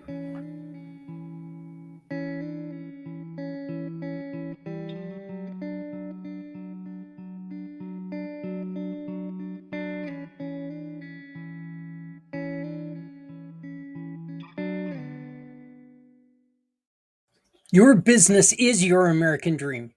But today, opening the doors comes with a lot of questions. Will the customers come in? Can I keep the shelves stocked with what they need? Can I afford salaries? And how can I possibly compete with the big box store down the road? This is why we created Community Pay It Forward. In hard times, we need stronger communities, led by people with bigger hearts. Our Shop, Click, and Pick program makes it simple. Every purchase from a participating small business supports a cause the customer cares about. They shop, others thrive. Even when money is tight, you can still make a difference. You're making sales and supporting families, nonprofits, and your neighbors. That's the power of community. That's the power of Community Pay It Forward. Join the Community Pay It Forward program and you will be seen, be remembered, and be a hero for people in need everywhere. Your business and Community Pay It Forward program. Because no one needs to go it alone when we all come together.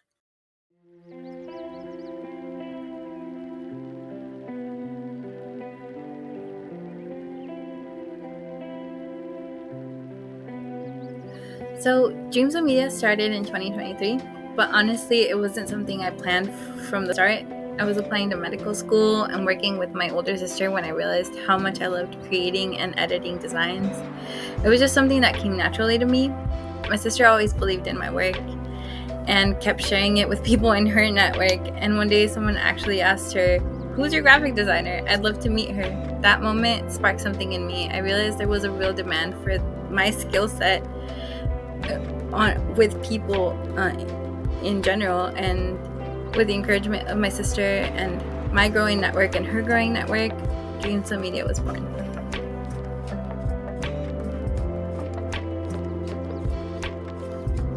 So Dreams of Media is all about making graphic design more accessible. I help small businesses and nonprofits create branding that truly represents them, not just something that looks good, but something that reflects their message and their voice in a way that connects with people and is inclusive to everybody. And for businesses that already have a brand, I help them stay consistent in their printed and digital materials, making sure everything aligns visually so their identity stays strong. Honestly, I've learned so much in the past few years, not just about design, but about what a strong brand can do for a business. I want to keep growing, learning, and helping more businesses find their voice through their visual identity. Dreams of Media is evolving, and I see it becoming a space where creativity, strategy, and accessibility come together to empower small businesses and nonprofits.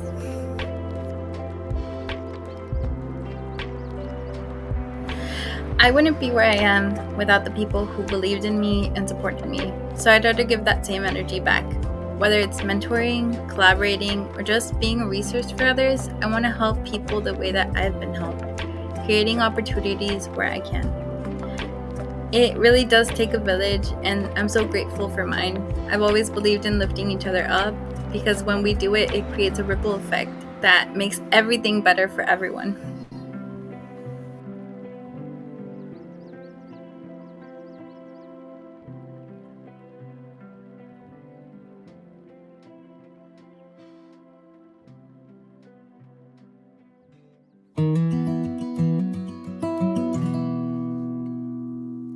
Hope is rising, love is near.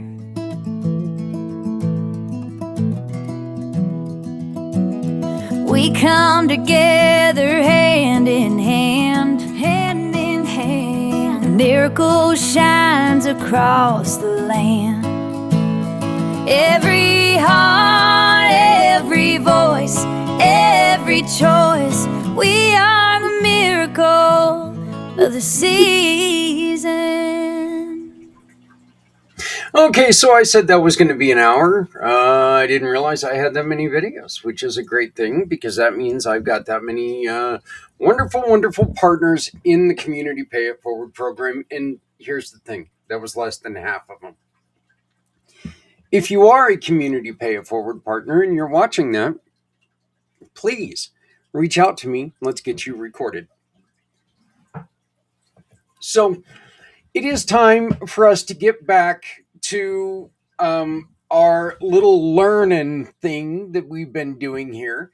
and we want to talk about modern Christmas from the Renaissance to Santa Claus.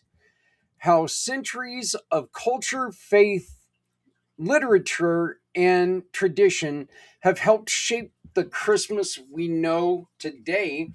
And then we're just going to move right on into Hanukkah and see another wonderful, wonderful tradition of another wonderful group of people. So, in our last couple issues, we walked through the medieval world, feasting, carols, misrule, evergreens, and the 12 days of celebration. Today, we're going to step into the next great transformation, which is the story of how Christmas became, well, Christmas. The Christmas tree, the stockings, the gift giving, the family centered celebration, Santa Claus, my buddy. And what we know today. This is the story of how the winter feast became a global cultural phenomenon. We're going to start with the Renaissance and Reformation. Christmas under pressure. Let's start with the Renaissance, which lands us between 1300 and 1600s, when Europe was rediscovering art, science, and classical learning. Christmas was still celebrated, but the tone was shifting. Churches emphasized the nativity story more strongly. Carols became more redefined and poetic. Nativity scenes, Presepi in Italy, became popular thanks to Saint Francis of Assisi. But then came the Reformation, in the 1500s, and things got complicated. Protestant reformers, especially in England and Scotland, criticized Christmas as too rowdy, too pagan, too wasteful, too tied to the Catholic ritual. Some regions even banned Christmas celebrations. In 1647, the English Parliament outlawed Christmas feasting and festivities. Shops were ordered to stay open. Soldiers patrolled the streets to stop celebrations, but people celebrated anyway. Rebellion. Rebellion for Christmas. Imagine that. Quietly, secretly, and of course stubbornly. The tension would shape Christmas for centuries. By the 1700s, Christmas survives in homes, not public squares, but by the 1700s, Christmas was still celebrated, but it wasn't the dominant culture force it is today. Honestly, I'm interested to see where this goes and when it becomes the dominant force, but I don't think it could have been until after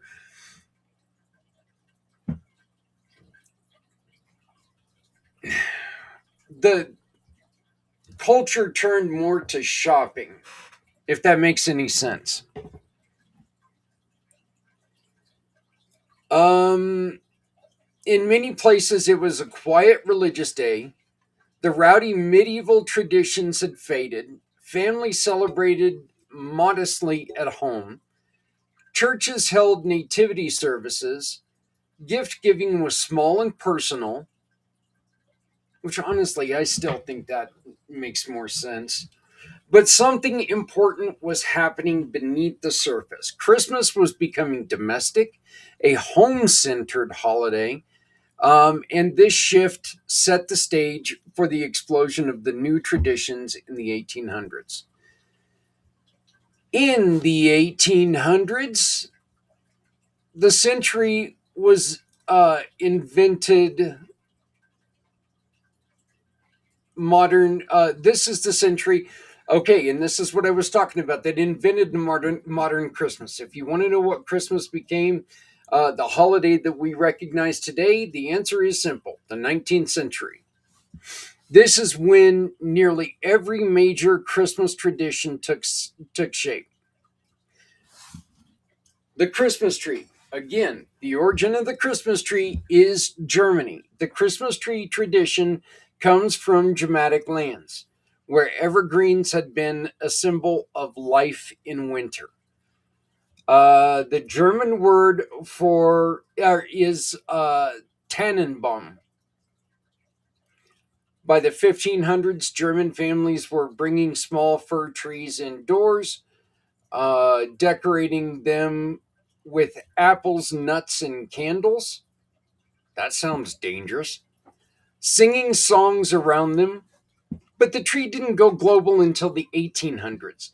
Queen Victoria and Prince Albert in 1848, a newspaper published an illustration of Queen Victoria and her German husband, Prince Albert, standing around a decorated Christmas tree with their children.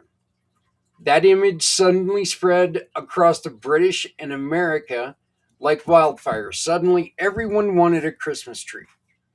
This is one of the clearest examples of how a royal trend became a global tradition. Santa Claus, a fusion of saints, folklore, and imagination. And Santa Papa John.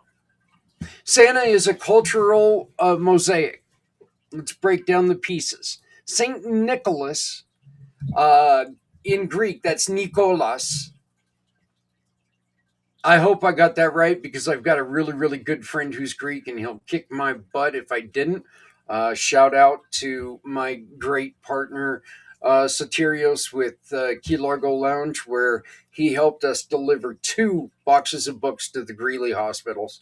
So thank you very much, brother. I look forward to next year. A 4th century bishop from Myra in modern Turkey was known for secret gift giving, protecting children, helping the poor. His feast day is October 6th, so there is a Catholic holiday on December 6th for the 4th century bishop. Dutch settlers brought Sinterklaas. So it's in Dutch, it's Sinterklaas. When Dutch immigrants came to America, they brought stories of a bishop in red robes, riding a horse, bringing gifts to children, checking behavior. And you also have Odin's Yule traditions from our second rendition of this. A bearded figure riding through the winter sky, leaving gifts, and children leaving food for Sleipnir, the which is the, was it a donkey? I can't remember. I think it was a donkey. These motifs blended into Santa's mythology. Then Clement Clark Moore poem, A Visit from St. Nicholas, better known as 'Twas the Night Before Christmas, was introduced. Again, this was, I didn't realize that it was 1823. 'Twas the Night Before Christmas. Wow. Which introduced reindeer, a sleigh, a jolly plump Santa, chimney visits, and the names of the reindeer. This poem shaped Santa more than any other single source. Thomas Nast, 1800s illustrator, drawings gave Santa a red suit, a workshop, the North Pole, elves, and a naughty and nice list. In the 20th century, the advertising companies, especially Coca-Cola, popularized the modern, friendly, red-suited Santa. So Santa is part saint, part Norse god, part Dutch folklore, part American poetry, Victorian imagination, and part commercial art.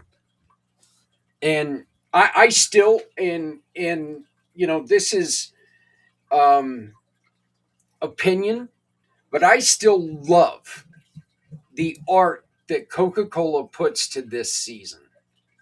I think that their campaign is so fantastic with all the artwork and everything they do for this season. Then again, I'm also a huge fan of polar bears, so why wouldn't I love it, right? Gift giving becomes central in medieval times. Gift giving happened on St. Nicholas Day, which is December 6th. Remember that.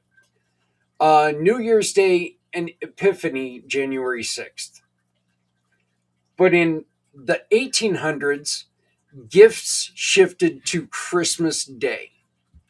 So this day that was a festival of feasting and gifts and other things that turned to a strictly religious day is now back to the Christmas that we know.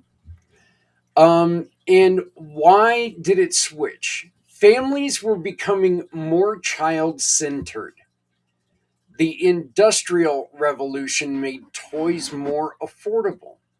Santa Claus became the symbol of generosity. Christmas became a sentimental, family-focused holiday. And by the late 1800s, Christmas morning gift opening was a widespread tradition. Christmas cards were introduced in 1843. The first commercial Christmas card was printed in Loveland. Sorry. Oops. Let's try London in 1843. Loveland, I tried to give you a little bit of a pump there, but being the wonderful city you are, but we have to tell the truth here. That is London in 1843. It showed a family celebrating acts of charity, a festive winter scene. Cards spread rapidly because they were affordable, personal, beautiful, and easy to mail. They helped create the emotional tone of Christmas, warm, nostalgic, connected. We are trying to open this up and invite you to create a video Christmas card that you can send to people and give you that thing that you get to share it online. And who knows, maybe even do a couple funny stories to kind of egg them on a little bit. Charles Dickens and the emotional heart of Christmas. No single writer shaped modern Christmas more than Charles Dickens. His 1843 novella, A Christmas Carol, introduced Christmas as a time of generosity, redemption, family warmth, compassion for the poor. The idea that Christmas transforms the heart. Dickens also helped shift Christmas from a rowdy festival to a season of kindness, reflection, and goodwill. This emotional tone is now inseparable from the holiday.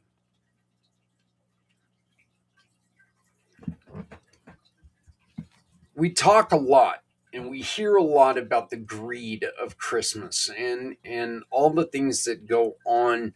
The stores doing all these sales, Black Friday, all this other stuff. We hear about all the greed. And there's a reason for it. Okay, there really is. There is a reason for it. The toy companies take and market this time of year to, create the next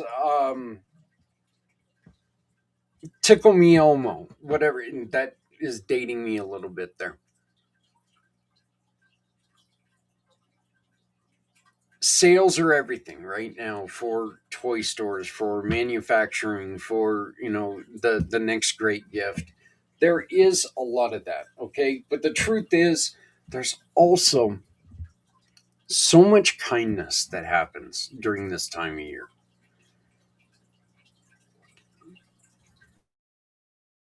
Kindness that truly needs to be brought out more. We need to make sure that we share when somebody does good, because it will just help us as a society. The rise of Christmas music. Many beloved carols were written or standardized in the 1800s. Silent Night was written in 1818. Originally, Stille Nacht, O come all ye faithful, hark the herald angels sing, God rest ye merry gentlemen, older but revived. Music became a way to bring warmth into winter homes. And annoy the hell out of people on radio stations and shopping. I'm sorry, that was mean. I said no meanness, but I broke the rule there. The 20th century, Christmas goes global by the 1900s. Christmas had become a family holiday, a commercial holiday, a religious holiday, a cultural holiday, and a global holiday. Movies, radio, and television spread Christmas imaginary worldwide. Think of it. It's a Wonderful Life, Miracle on 31st Street. Honestly, my favorite, and it's every time I see it on the TV, I haven't watched it in a long time, but I still get that extra beat in my heart every time I see Rudolph the Red-Nosed Reindeer. A Charlie Brown Christmas. You know, these have been around for so long. And it's great to see like that old claymation come back and stuff. It's really neat. Tell me in the comments, what is your favorite holiday movie? What is that holiday movie that really, really brings you back to being a kid? Or, look, you've got the Hallmark Channel, which has basically created a franchise over creating Christmas movies. So, what is your favorite holiday movie? And I don't care if it's a movie none of us have seen. I really want to know. These stories reinforce themes of hope, community, generosity, light in darkness, and the importance of kindness. Christmas has become a season of emotional storytelling, and that is so true. The emotional meaning of the modern Christmas. Today, Christmas is many things at once. A Christian holy day, a cultural celebration, a family tradition, a season of giving, a time to reflect, a festival of lights, a global moment of connection. It also carries echoes of ones we've talked about from the beginning: the solstice, Saturnalia, Yule, medieval feasts, Victorian sentiment, and American imagination. It's a tapestry woven across thousands of years. Modern Christmas didn't appear overnight, as we've heard. It grew slowly, beautifully from layers of tradition. It went one way, went the complete opposite, and now we're taken and we've met in the middle. For better or worse, folks, there's some people who wish that all of the gifts and everything like that was just out of it, and it was solely focused on the birth of Christ. I understand. I understand why they would want that, because religion is such a personal thing to everyone. I just don't think that's true. I don't think that I don't like that idea. I also don't like the commercialization of it to where all it is about the gifts. Personally, Christmas to me is family. Even when I struggled,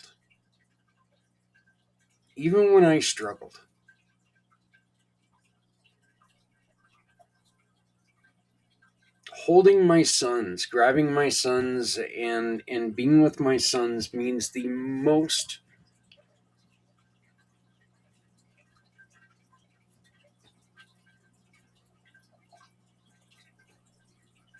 There's nothing that means more to me than that.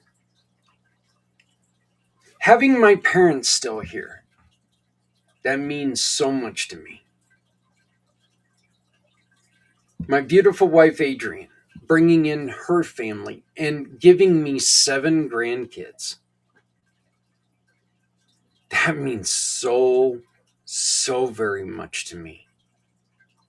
I mean, I simply cannot tell you how much these kids have changed my life. Of course, in a great way.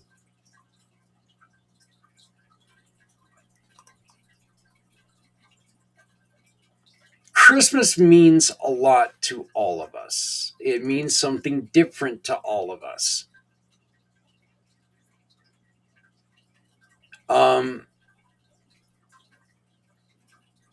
We are allowed to celebrate how we celebrate. Nobody should try to take it away from from what it means to us. You know what? If you want it to be that religious symbolism, you should be able to have it as that religious symbolism. There should be no one. There should be no one who restricts it from you. Okay? If you want it to be the commercialization, that's fine. That's all you. You do you, boo. Basically. It's what it is.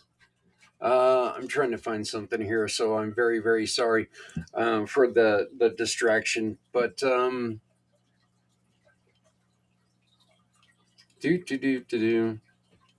But we are allowed to let Christmas be what Christmas needs to be for us. There is never shame in being who you are. Okay? Now, I have, I just mentioned them. And I did something this year that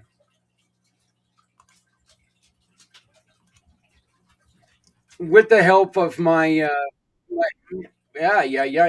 with the help of AI, because I couldn't come up with all the idea, but with the help of AI, I created something for my grandkids. Okay.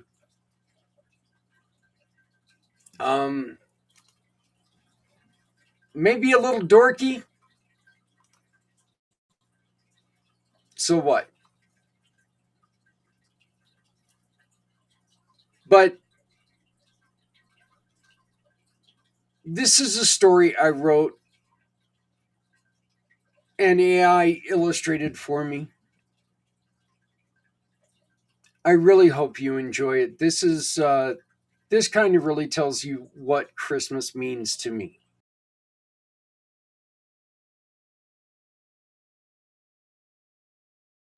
The Grand Cub's Gift, a miracle of the season story. In the heart of the North, where the snow never melted and the stars danced low in the sky, lived Grandma and Grandpa Polar Bear. Their cozy den sat on the edge of a small village called Kind Ridge, where every winter the world seemed to slow down, except for one very special week. That week was called the Miracle of the Season. It wasn't about presents. It wasn't about lights. It was about doing something good, something kind for someone else.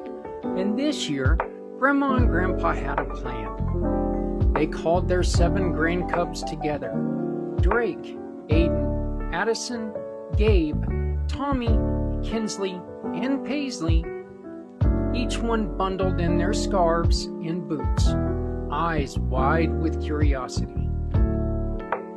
This year, Grandpa said, you are the miracle. We're going to help the whole village, Grandma added, but not with money or magic, with heart. She asked each cub to look around the village and find out what is needed. Grandpa then looked at him. Your help will mean more than any bought gift ever could. Drake and the Lost Mittens. Drake had a sharp eye and a gentle heart. In the town square, beneath the old tree, he set up a lost and found. Every glove, scarf, and hat that he discovered was hung with care. A few he even stitched himself. His paws were steady with patience. Drake didn't just return what was lost, he brought warmth back to the cold winter. Families gathered beneath the branches, finding pieces they thought were gone forever. Then the curious fox asked, why? Drake simply smiled. It's not just about warmth, he said. It's about caring for others. Aiden and the shovel. Aiden had a quiet strength and a heart tuned to others. When the snow piled high and the village slowed to a hush, he grabbed a shovel and carved a path through the drifts, straight to the old library. Miss Maple, the blind owl, had not been able to leave in days. She perched gently on his shoulder, her voice cracking as she whispered, I didn't think anyone noticed. Aiden smiled, brushed the snow from the steps. We noticed, he said. We always will. A nearby fox paused and watched the scene unfold. In Kind Ridge, kindness wasn't loud. It was steady, like Aiden's shovel, cleaning the way for stories to be shared again. Addison in the Candlelight Story. Addison loved stories, not just the ones she read, but the ones she lived. On snowy evenings, she gathered the littlest critters in Kind Ridge, lighting a candle and opening a book beneath the stars. Her voice was always soft but steady, weaving tales of bravery, kindness, and faraway lands. One night, she read a story she had written herself about a bear who gave away her last cookie. The bunny beside her clutched his paws and held it close to her. That's not just a story, he whispered. That's you. Addison smiled, her candle flickering in the cold. In Kind Ridge, stories weren't just told, they were shared, remembered, and lived. Gabe's Bakery Rescue. Gabe, the quiet thinker, noticed something was missing from the village square. The scent of honey buns, the hum of the oven, the warmth of the bakery. The Badger baker hadn't opened in days, worn down and ill. Without a word, Gabe rallied the grand cubs. They dusted flour across their paws, following the Badger's recipe to the letter, and filled the shelves with golden steaming buns. The Badger stepped inside, eyes wide and wet. You saved my shop, he whispered. Gabe smiled, handing him a tray. We just followed your recipe, he said, and added extra love. In Kind Ridge, kindness rose like bread, quiet, warm, and shared. Tommy's Toy Fix-It tent. Tommy could fix anything. With Grandpa's old toolbox and a heart full of care, he pitched a tent in the village square and got to work. Broken sleds, cracked skates, tangled jump ropes, he mended them all. But it was a stuffed penguin missing an eye and a flipper that made him pause. He stitched slowly, carefully, until the seams held and the smile returned. A little seal watched with wide eyes and hugged the toy tight. "You gave me my best friend back," she whispered. Tommy smiled and packed away his tools. In Kind Ridge, every fix was a promise. Nothing loved is ever truly lost. Kinsley's song. Kinsley had a voice like wind through the pine trees, soft, stirring, and impossible to ignore. She wrote a song called "You Belong Here," a melody stitched with welcome and wonder.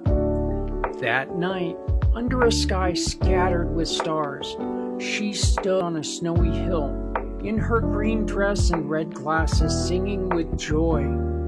One by one, the villagers joined in.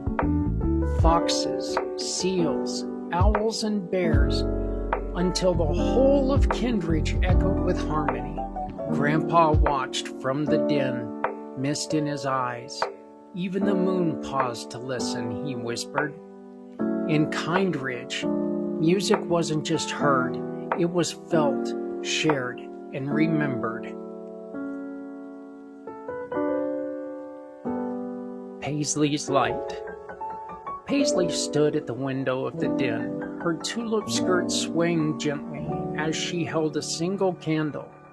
She lit it and placed it on the sill, then another, then another.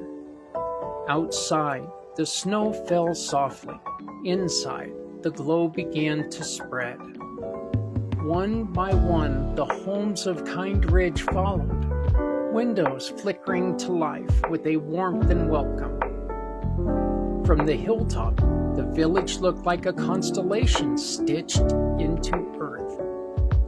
This light, Paisley whispered, is for anyone who feels forgotten.